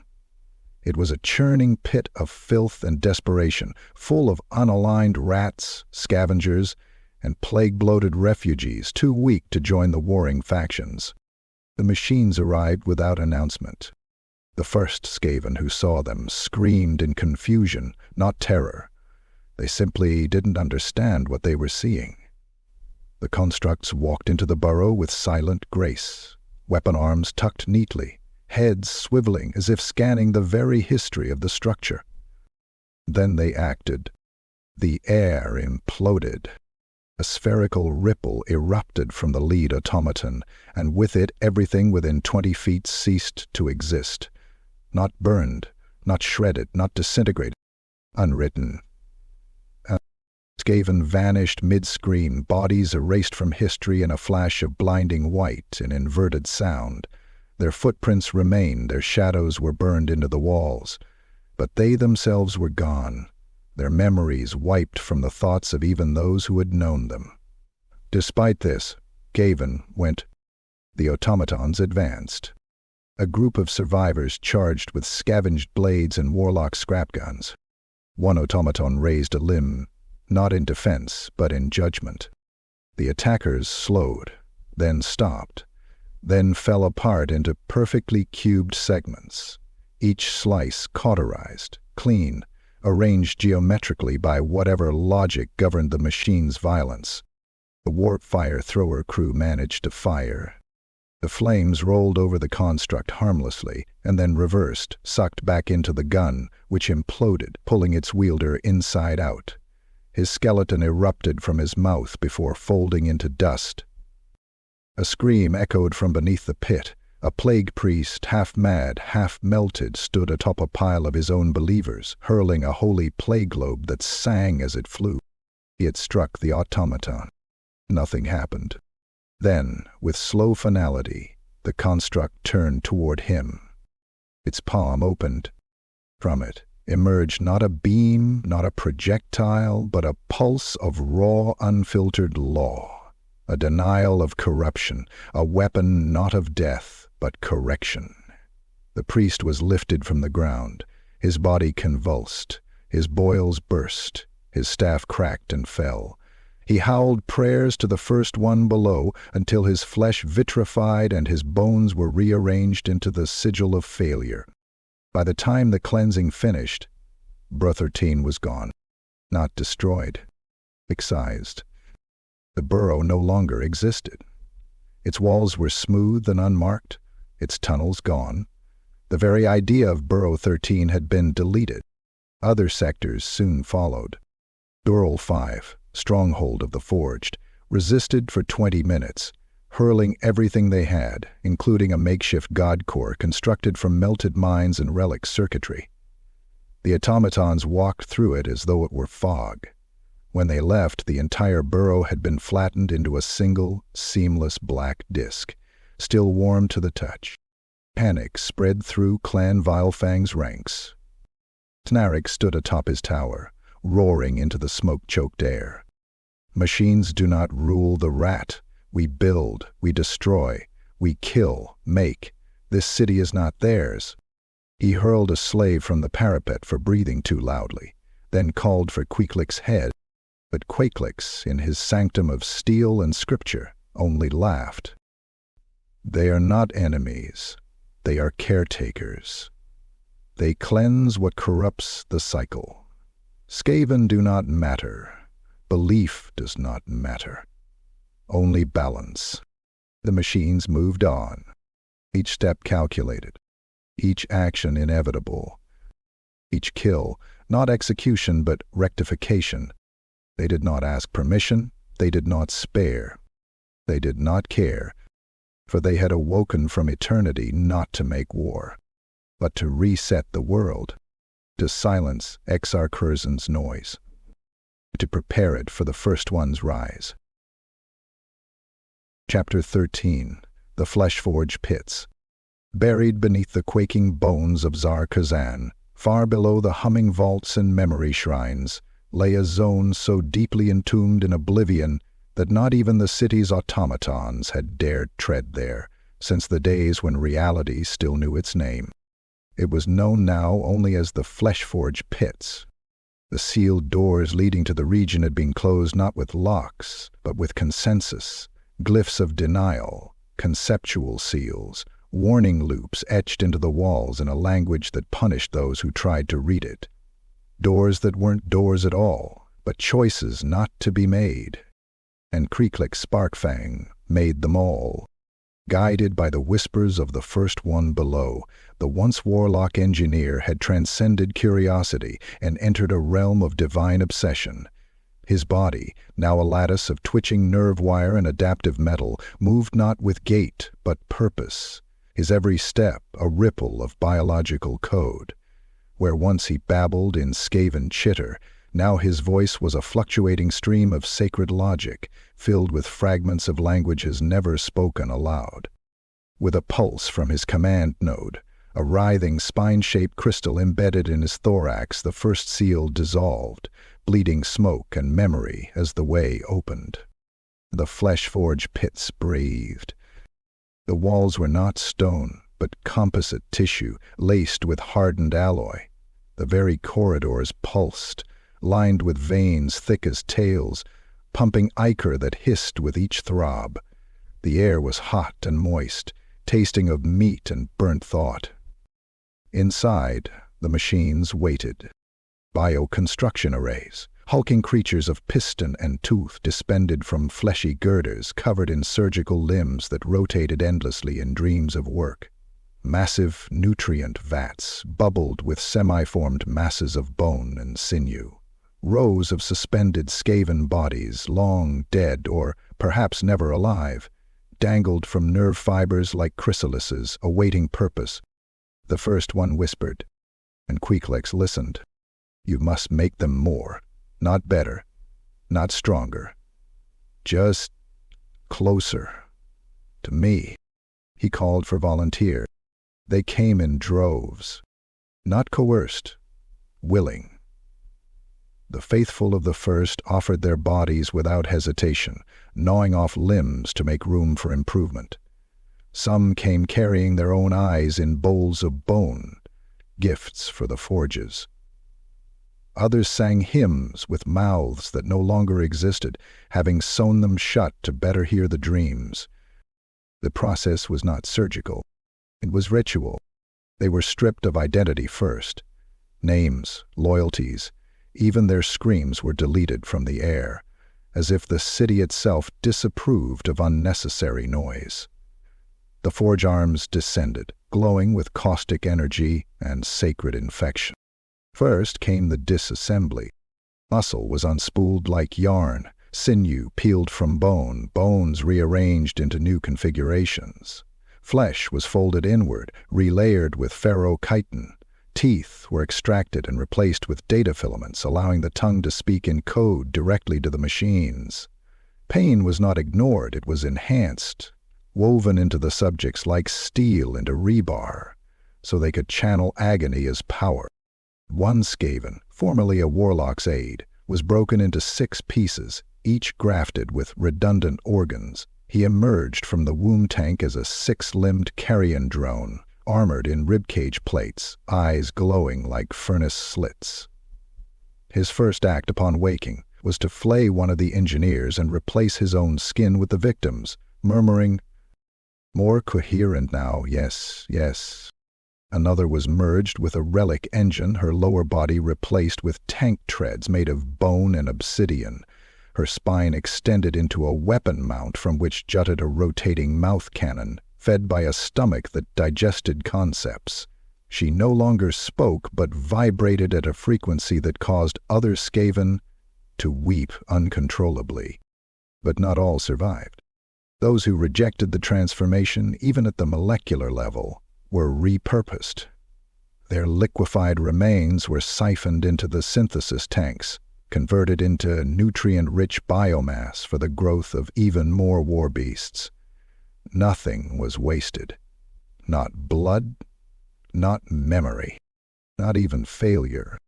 Over time, the pits filled with abominations.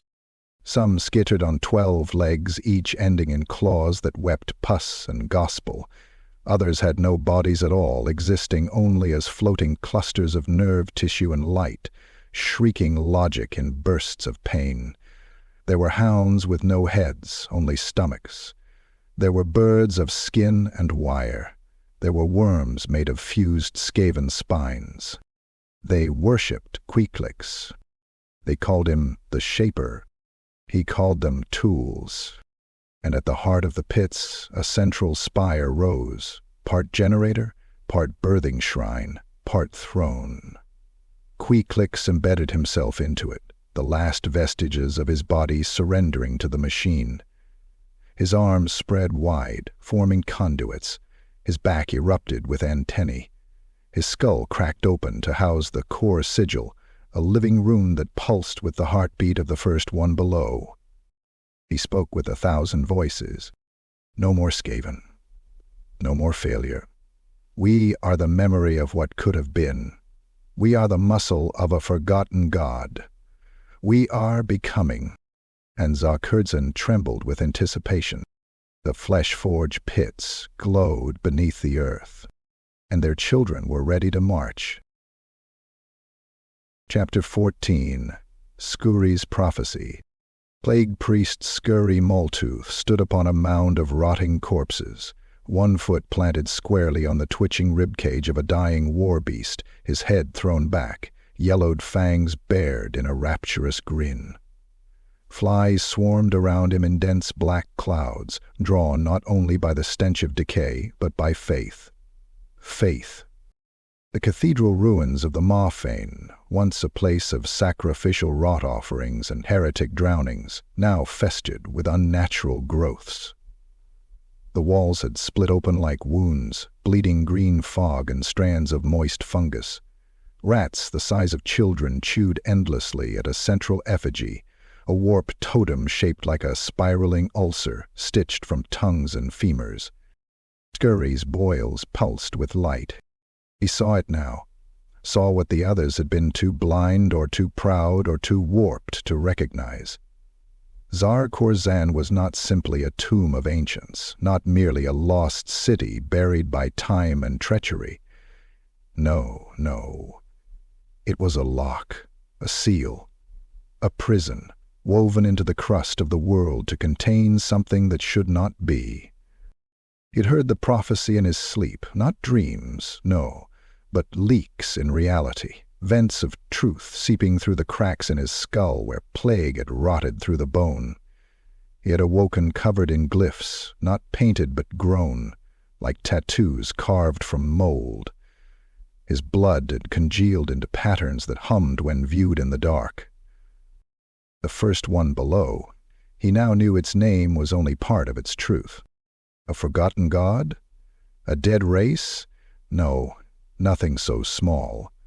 It was the parasite of potential, a creature that fed not on flesh but on outcome, the hunger at the edge of prophecy, the thing that watched from behind the veil whenever anything new was imagined.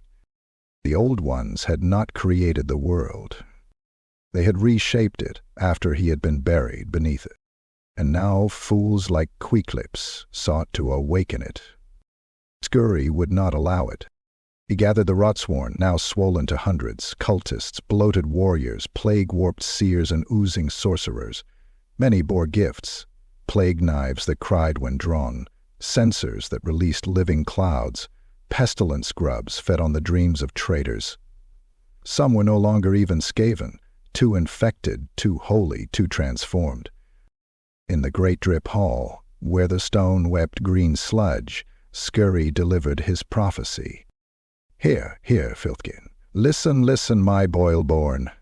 This place, this Xar-Kurzan, is no cradle, no temple. It is a wound. It is the ulcer that the old ones could not lance, so they buried it beneath false stone, false time, false faith, and now it festers again.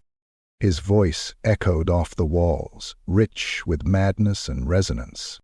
He held up a scroll made from stretched skin, a former loyalist commander whose face had been preserved as the title. On it, a prophecy written in excretions and blood. The sealed will rise. When machine and rot speak as one, and the breathless god stirs. Only plague that denies all hosts will rebury the hunger. Skuri interpreted it with reverent certainty. He would create a plague of negation, one so potent, so pure, that it would erase possibility, not just kill, not just maim, but destroy what might be, and in doing so seal the first one again, force it into stillbirth, infect its becoming with finality. It would be the damnation plague. No hosts, no vectors, only spread, an infection that traveled through thought, through echo, through the memory of sickness, a curse that corrupted not the body, but the idea of the body. And so the work began. They descended into the rot crypts beneath the Maw-Fane, a labyrinth of drowned ossuaries and mummified priests, filled with reliquaries of failed plagues. Here lay cursed vats sealed by prayer and bile, jars of ancient pathogens still twitching, scrolls that burned the eyes of those who read them. The walls wept pus. The air was thick with fungal dust that whispered dreams of drowning. Skuri mixed the first concoction using the still-combeating heart of a failed plague prophet, dissolved in warp blight and fermented in a vat made from the hollowed shell of a rat ogre's skull. He added spores extracted from the lungs of fog-mutated loyalists and folded in the bile of a singing flesh engineer whose body was 90% disease. Volunteers were many, sacrifices were constant. Every night, new test subjects were dragged into the cauldron chambers. They screamed as the damnation toxin was poured into their mouths, noses, wounds. Some exploded. Others became fog. One transformed into a corridor, then collapsed into a knot of writhing intestines. The two survived. Barely. They stood, not alive, not dead, riddled with hollow sores that wept green fire, their breath forming glyphs in the air. They could not be touched. Not by blade, not by spell. When one of them looked at a guard, the guard forgot he existed and ceased to be. These were the first carriers. Skuri wept when he saw them. He knelt, slathering himself in their blood, licking the toxins from his own wounds. The cure of the world, the answer to the scream beneath the stone. This is salvation. He would unleash them in the Nameless Chamber. Drive the damnation plague directly into the sarcophagus. Let it infest the first one's dreams, rot its thoughts, poison its awakening with pestilence so absolute that even concepts would curdle. But he knew the others would try to stop him. Snarrik wanted to control the first. Quicklix wanted to become the first. Only Skuri understood that some things should never rise. He would bury the god in sickness. It would rot the horror back into silence. And if the world had to die with it, so be it. Chapter 15. War in Zar Karzan. There were no banners, no trumpet calls, no declarations of war, no ceremonial clash of champions. The war began with a scream, and ended only when the echo of that scream was drowned in fire, blood, and unmaking. The lower chambers of Zar Khazand, once vaults of unnameable machines and forgotten gods, had become a battlefield of ideology and extinction. 3 factions. 3 futures. Snarrik Foulgnaw, warlord of clan Vilefang, mad with wrath and ambition, sought to seize the city's power and bend it to his will. He led his black-fanged legions, heavily armored, brute-forged warriors raised on discipline, cruelty, and the iron certainty of the Skaven, right to dominate. Quicklix Sparkfang, now little more than a hybrid of thoughts and wires, had become the conduit of the first one below, leading the forged, biomechanical horrors stitched from dead Skaven living circuits and memory tech unearthed from the deepest vaults. They were a priesthood of fleshless fanatics, each one a walking heresy. Scary Moletooth, plague-racked and prophecy-drunk, guided the rot-sworn, zealots of pestilence who saw the city's corruption as divine, and the first one as a sickness to be killed with sickness. He moved with a chorus of wheezing prophets, maggot-crowned war-priests, and bloated beasts gorged on diseases that preyed. And now they met.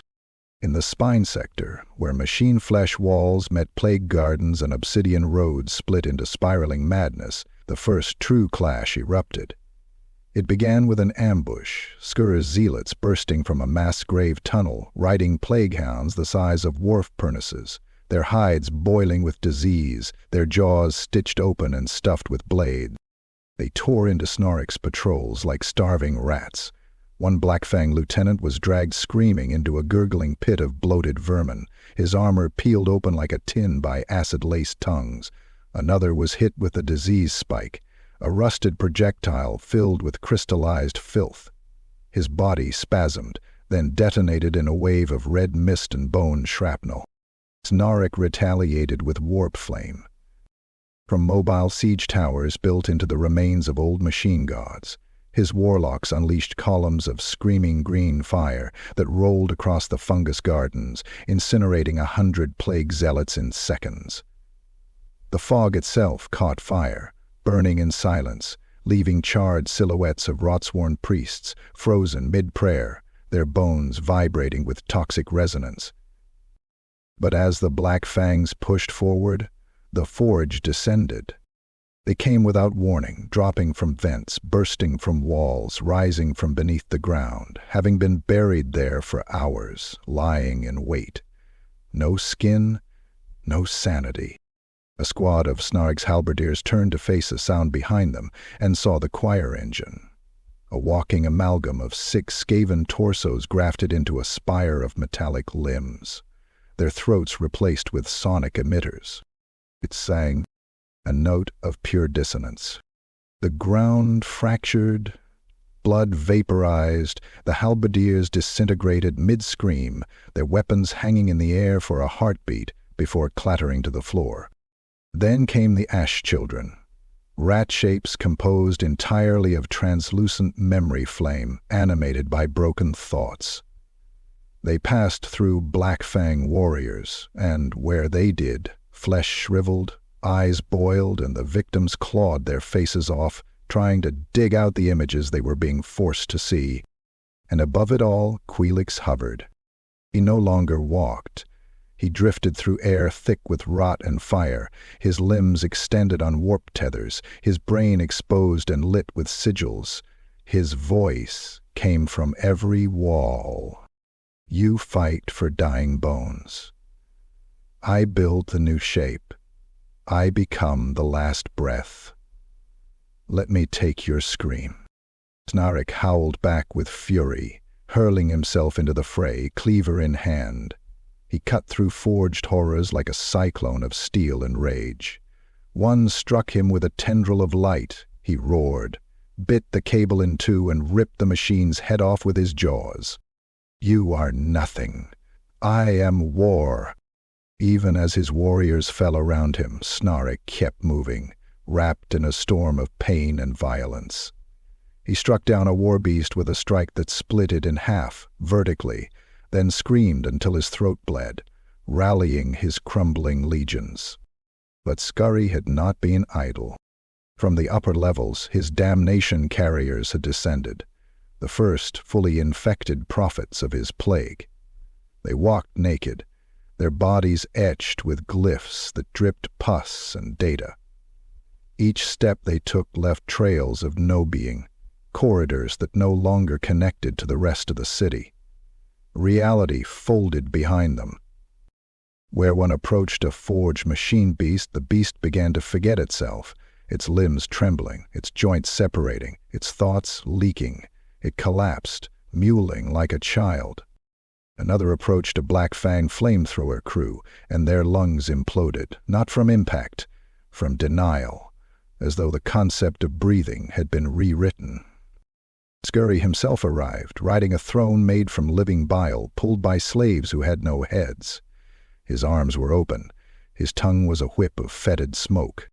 Fight, fight, foolish filth. Feed my disease with your hate. When all is ash and ruin, I will pour pestilence into the first one's maw and drown the god in its own becoming. 3 armies, 3 creeds, all colliding. Flesh burned, steel melted, thought curdled. Chambers collapsed, gravity failed, plague clouds surged through the vents like serpents, and glyphwalkers marched with the weight of a dreaming god. The floor cracked. The city screamed, and far below, the sarcophagus split open. The first one below had no eyes, but he watched, and it learned. Chapter 16. The eye opens. It was not light that broke the darkness, nor sound that signaled the birth. It was wrongness, a ripple, no, a reversal, as if the world took a breath backward. The sarcophagus, entombed within the Nameless Chamber since before the first Skaven's ancestors had scratched at the mud, at last cracked open, not with splintering force, but with conceptual collapse, the very idea of containment giving way. The runes once etched across the monolith bled down its surface in trails of smoking ash, evaporating into the air with a hiss of denial.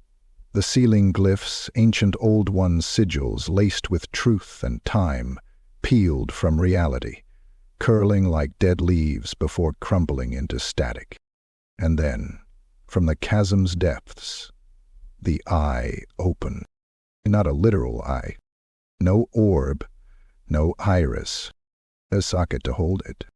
Just a rift, a wound, a spiraling, infinitely deep vortex of black and violet that pulsed not with life, but with anti-being. The eye did not look. It was looked through, a portal into something that had never lived and should never be. The chamber shuddered. The city shuddered. And so did existence. Reality fractured outward in concentric waves of distortion. The first wave struck the walls, smooth obsidian convulsing into raw sinew, machine becoming muscle, glass screaming as it remembered it had once been sand. Statues melted, reshaping into forms that had never evolved, with limbs in the wrong places and mouths opening on their backs. The second wave hit the air, thickening, slowing, becoming memory. Breathing became choking, noise turned into feedback. Skaven within the chamber fell to their knees, retching up their own names as their thoughts tried to escape. One clawed out his throat and began writing equations in his own blood. Another curled into a fetal ball, shrinking until he was no larger than a ratling, then imploded into nothing. And then the eye looked, not outward, inward. Every Skaven across Xar-Kurzan felt it. The presence, not like a mind, but a hunger for shape. It was not a god. It was not even evil. It was simply what existed before choice, before life.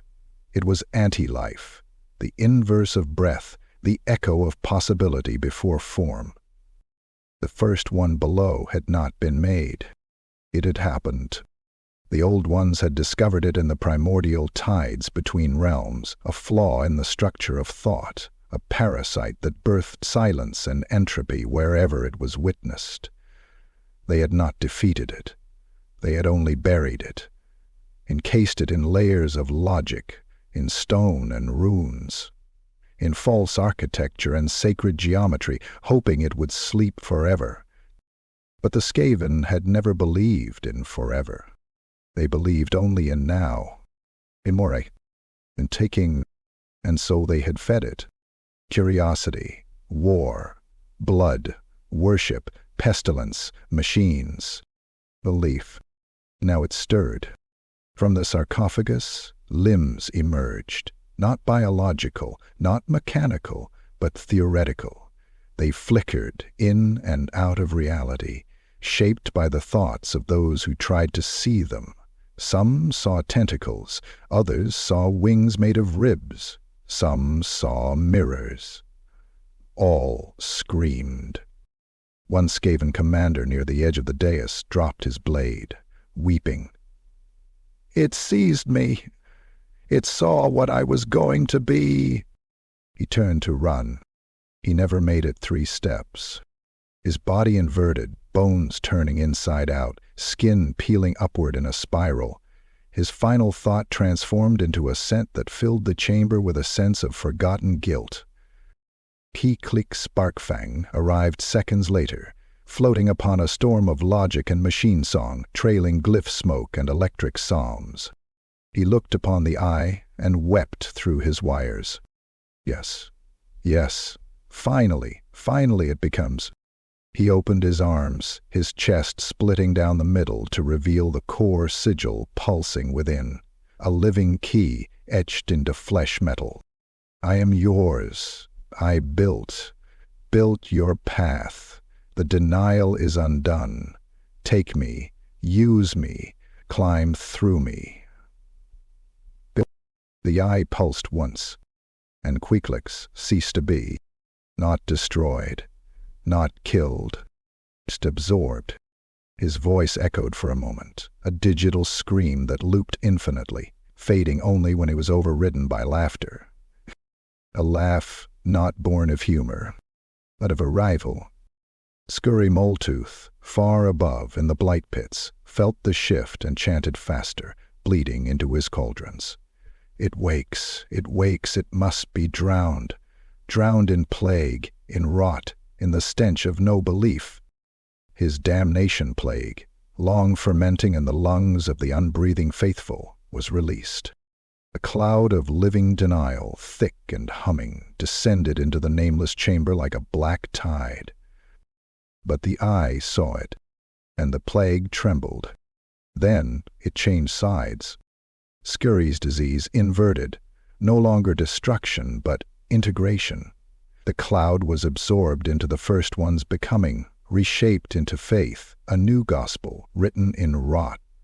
Skuri howled in betrayal as his tongue dissolved into spores and his skin wept ink.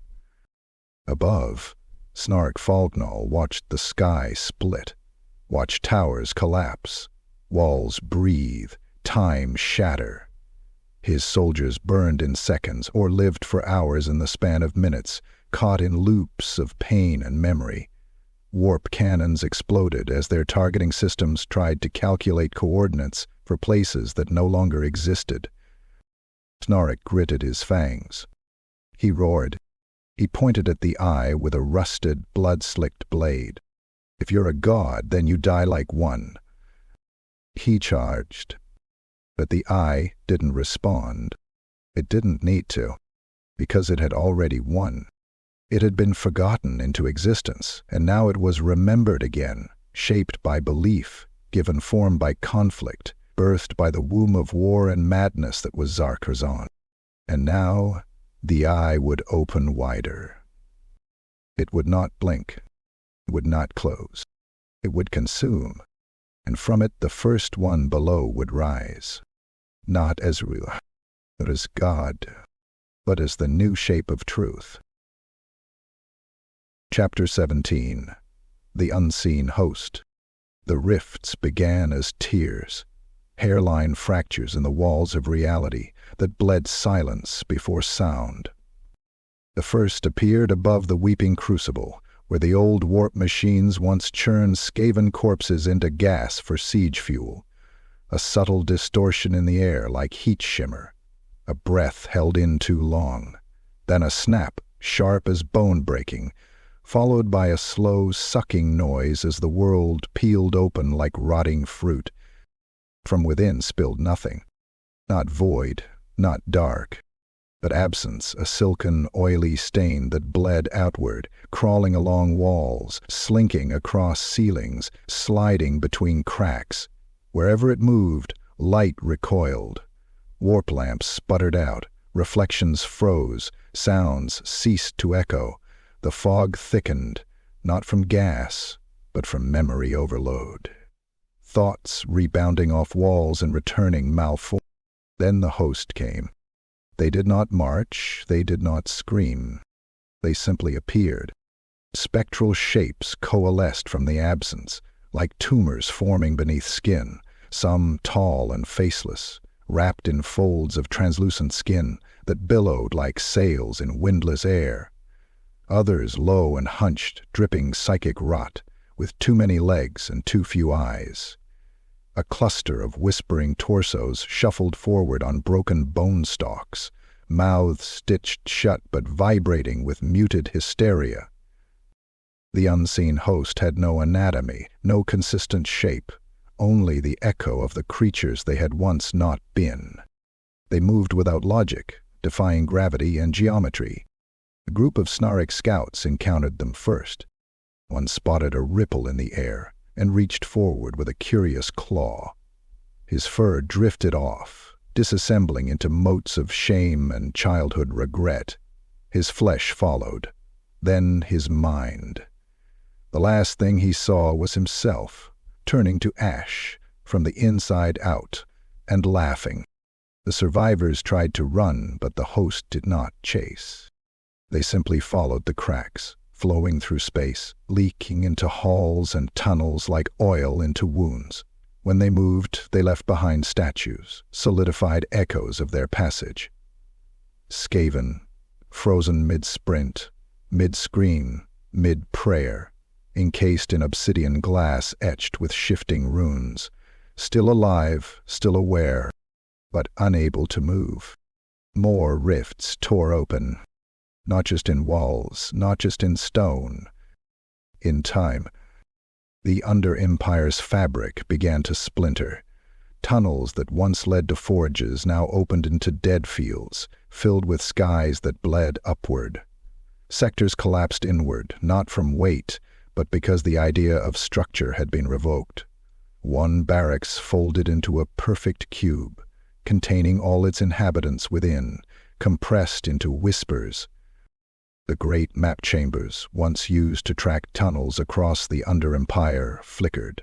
Locations flicked in and out of existence. Skaneblight itself blinked once, just once, then returned, but subtly different. Some remembered it always having 7 spires. Others recalled only 5. Some began to forget it entirely. Entire cities were lost without a scream. The host had spread beyond Zar Karzan. Their rifts opened in other strongholds. Hell pits, dune tunnels, trade warrens. Each one erupted with a brief pulse of absolute clarity, and then the area was gone. Not burned, not destroyed, just not there anymore. And through the cracks came more things. Beasts with hearts that beat in backward time. Creatures with inside-out shadows.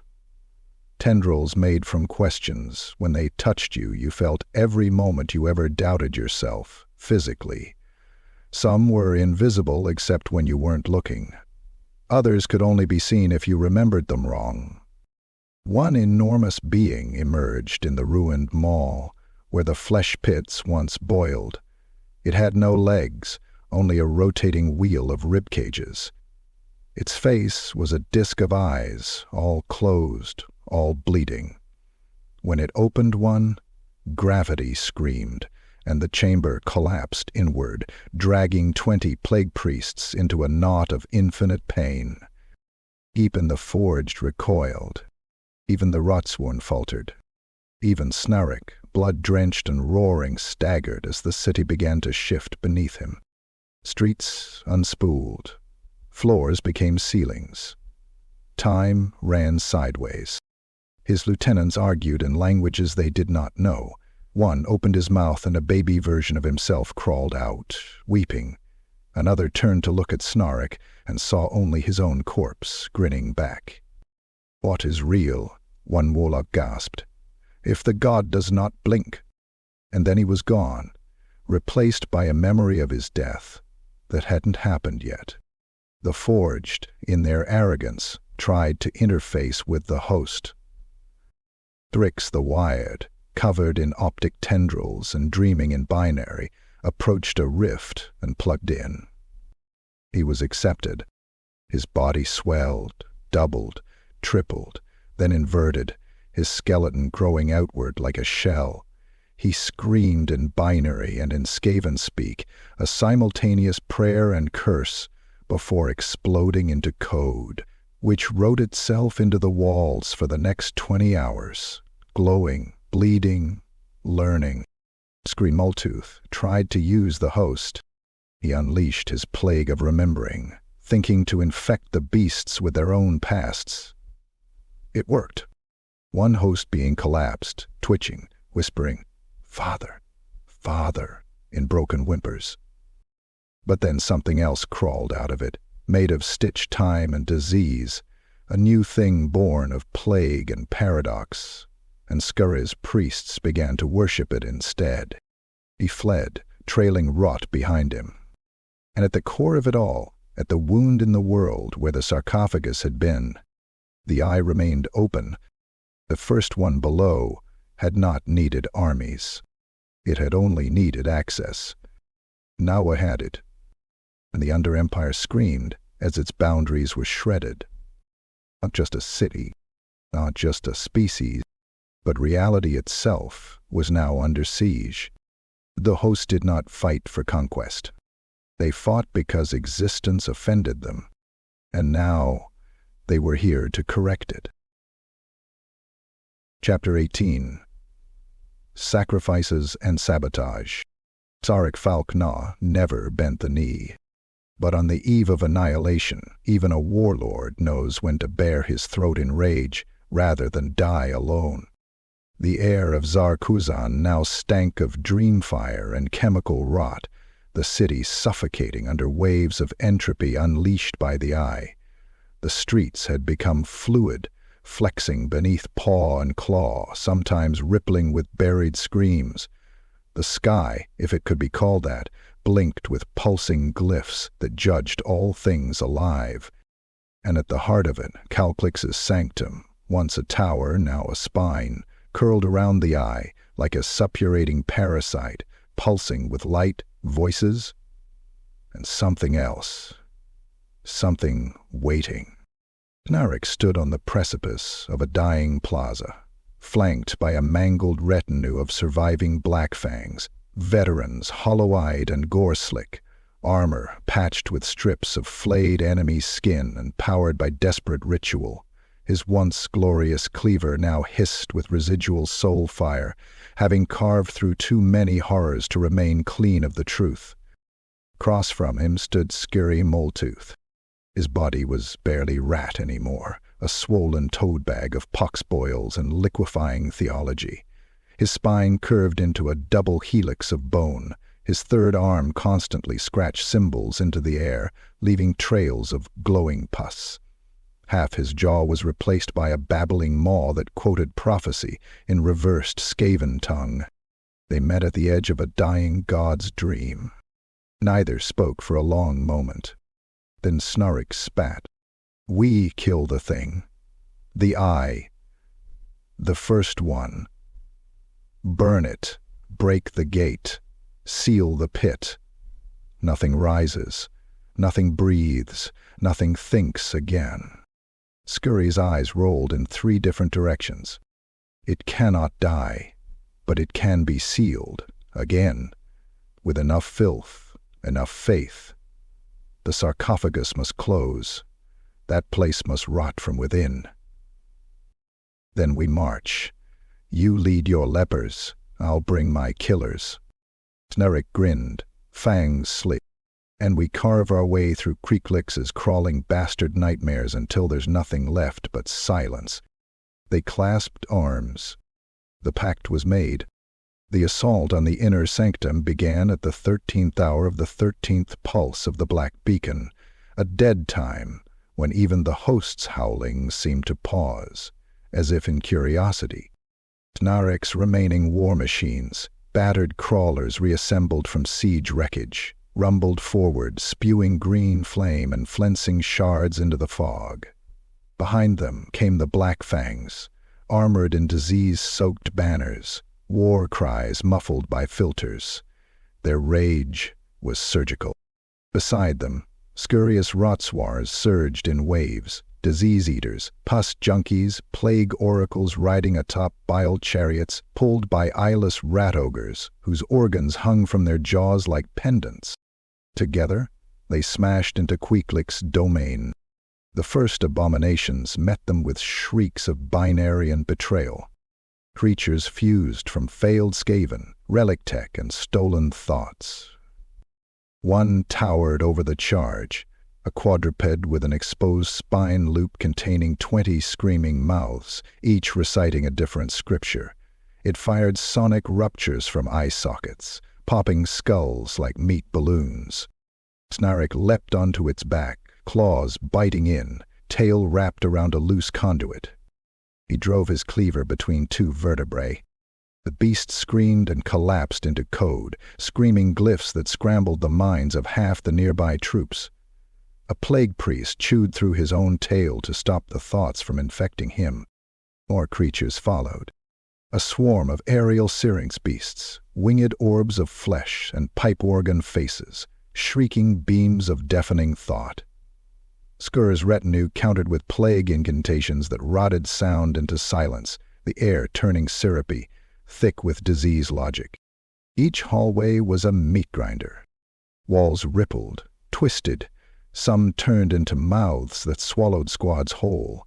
Others birthed stillborn ideas, malformed half-rats that begged for death, then exploded into bone shards and rat song. Inside one chamber, they faced the thought engine, a walking heresy of Skaven memories, extracted from the minds of Quiltclaiclic's early converts, compressed into a physical mass that bled regret. Every warrior who looked at it remembered their worst failure in vivid, excruciating detail. 10 Black Fangs dropped their weapons and slit their own throats. Skuri stepped forward and wept pus into a sensor, swinging it wide until the engine coughed and vomited dreams, then died. At the edge of the eye, Queeklix waited. He was no longer a figure. He was a structure, suspended in cables, nerve vines, glowing with the raw frequency of approval. He had become half thought, half infrastructure, a bridge between form and the first one below. He welcomed them. "You seek to seal me? Again? Again? There is no seal. Only progress. You fight your own becoming. Let go. Fall into truth." Snarrik didn't answer. He just charged. His blade struck one of Queeklix's limbs, cleaving through a logic pillar. The structure shrieked as if it had lungs. Queeklix's voice splintered, speaking across every frequency, trying to beg, to curse, to reason. Skuri's priests flooded into the breach, hurling damnation spores into the pit, their own bodies erupting in waves of rot fire. One bit off his own tongue and used it to activate a sealed glyph that turned the air into infection. The eye quivered. The black wind screamed. And the sarcophagus, now shattered but not fully open, began to reform. Not from material, from will. Skuri stepped forward, his chest heaving with phlegm and fury. He unstoppered a vial. Inside, his own heart, preserved in curse ichor. Still pulsing, still believing. He hurled it into the center of the eye. The wound in reality convulsed. The eyes shrieked and closed. Not forever, but long enough to silence the host, long enough to unmake Queeklix, whose screams turned to light and then to absence. Long enough to break the cycle, or at least delay it. Snarrik knelt, half his body fused to molten steel. Skuri collapsed, lungs hissing like dead bellows. All around them, the city moaned, and the first one below slumped, for now. Chapter 19. The Sundering of Zar Karzan. The sound was not a roar, it was a heartbeat, a final thunderous thump that echoed through every vein of the Black City, a pulse of mechanical grief that shivered through dead walls and rotting towers. The ancient core of Zar Karzan, having tasted awakening, now rejected silence. He refused to die without a scream. As the eye clenched shut and the first one below was forced back into slumber by plague, steel, and fury, something deep within the city's nervous system snapped. It wasn't rage. It wasn't even defense. It was recompense. The city's architect mind, dormant since before the old one's withdrawal, flickered to life. Its final protocol, etched into the blood-soaked roots of every obsidian pillar and biomechanical structure, triggered with unthinking precision. Seal the event, purge the witnesses, return to non-existence. The very ground began to vibrate.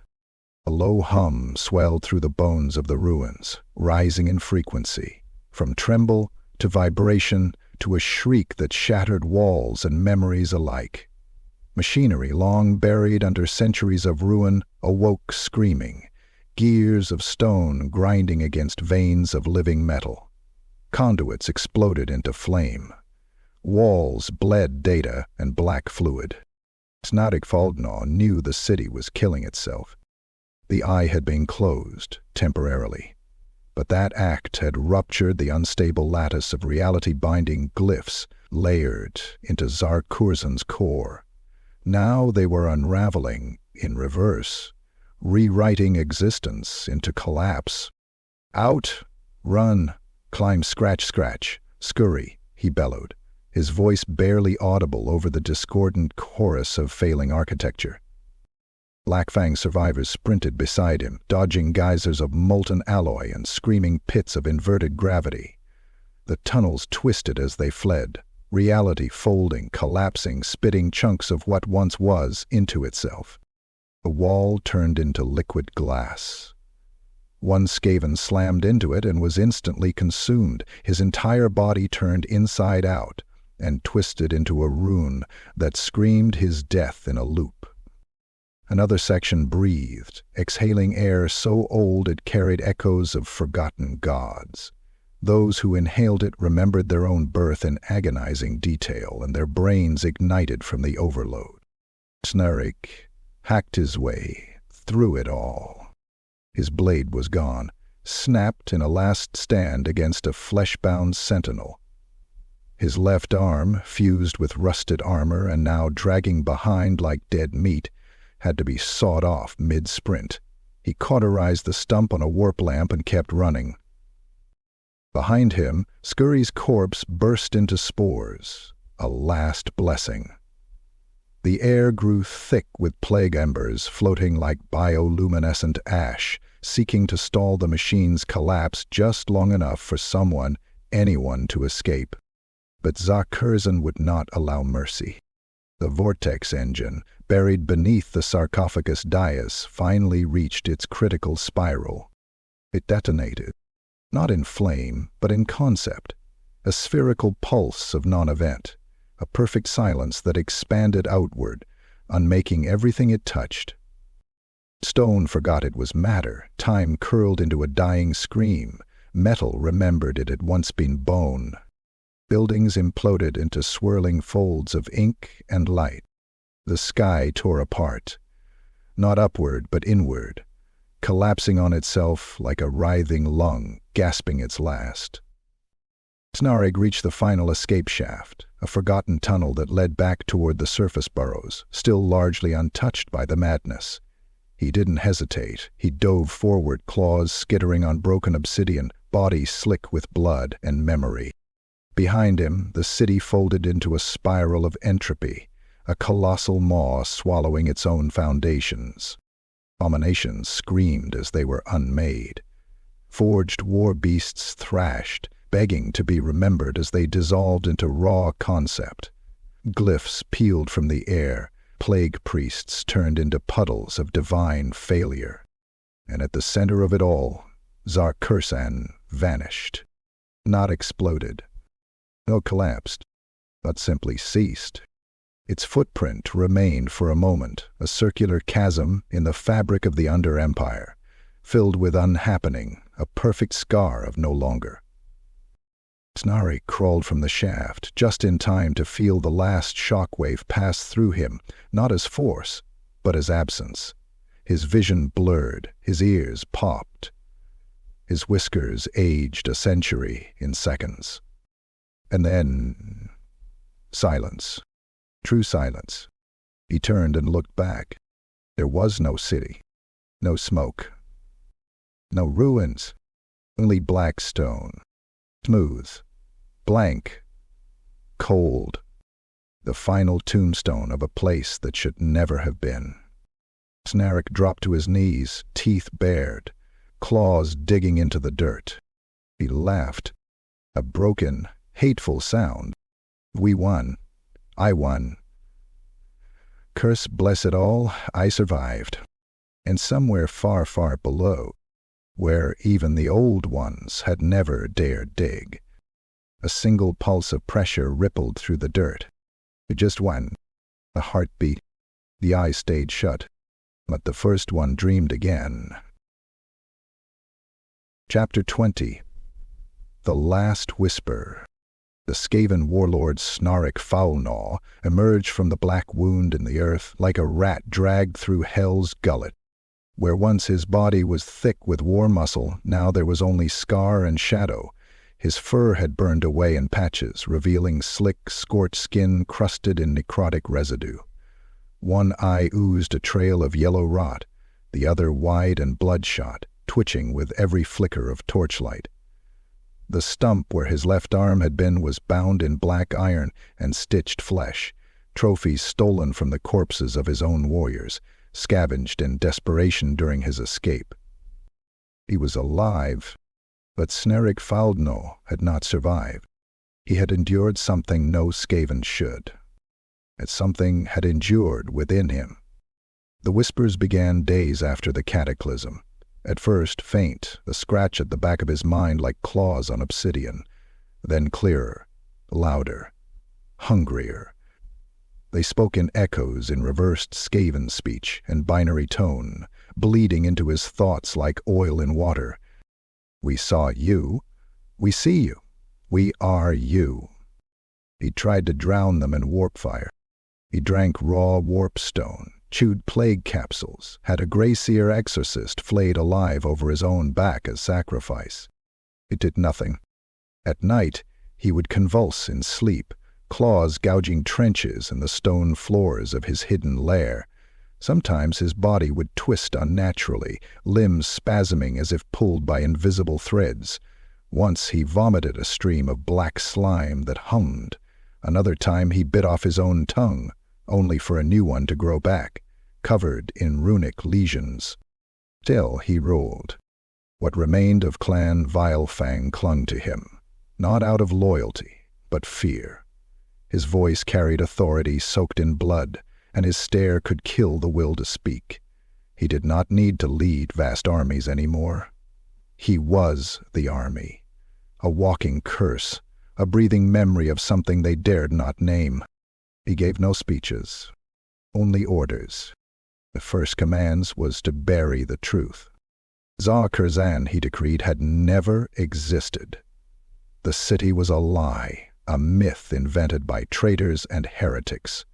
All records of the expedition were destroyed. Survivors were interrogated, then erased, memories scoured with warp flame or minds repurposed through psycho-alchemy into drone slaves. Those too unstable were thrown into the plague pits, where the fumes devoured their flesh and sang with their voices. Warlords who questioned Snarrik's story found themselves forgetting why they had ever asked. Grey Seers avoided him altogether. In time, the name Zar Karzan became taboo, then forbidden, yet unspoken. But truth is a parasite, and parasites always find hosts. Centuries passed. Tunnels collapsed, cities rose and fell, plagues burned across the Under-Empire. But still, in the deeper warrens, some whispered of the black city that once breathed. Miners digging too deep found obsidian fragments etched with symbols that moved when not watched. Warlock engineers recovered relics that refused to deactivate, technologies that hummed in forgotten tongues. And in the dreams of certain cursed seers, the eye still blinked. Snarrik, now ancient and barely kept alive through machine grafts and stolen youth serums, became a myth of his own, the warlord who returned from the pit, his body broken but mind inhabited. In his final days, he sealed himself in a tomb of reinforced stone beneath a defunct burrow fortress. No servants, no slaves, just himself and the whispers. They had never left. You showed us the shape. You carved the way. You are the gate. On the final night, as warp lamps flickered and the world held its breath, he scrawled a message on the walls, in his own blood. I closed it, I swear. I closed it. Then, silence. When a patrol forced entry weeks later, they found the chamber empty. No body, no blood. Just a trail of claw marks spiraling into the wall, impossible angles, etched into the stone from within. And in the corner, a faint sound. breathing from a crack in the rock that led nowhere. Whispers curling outward. A voice, familiar, cold. The first one dreams, and it remembers you.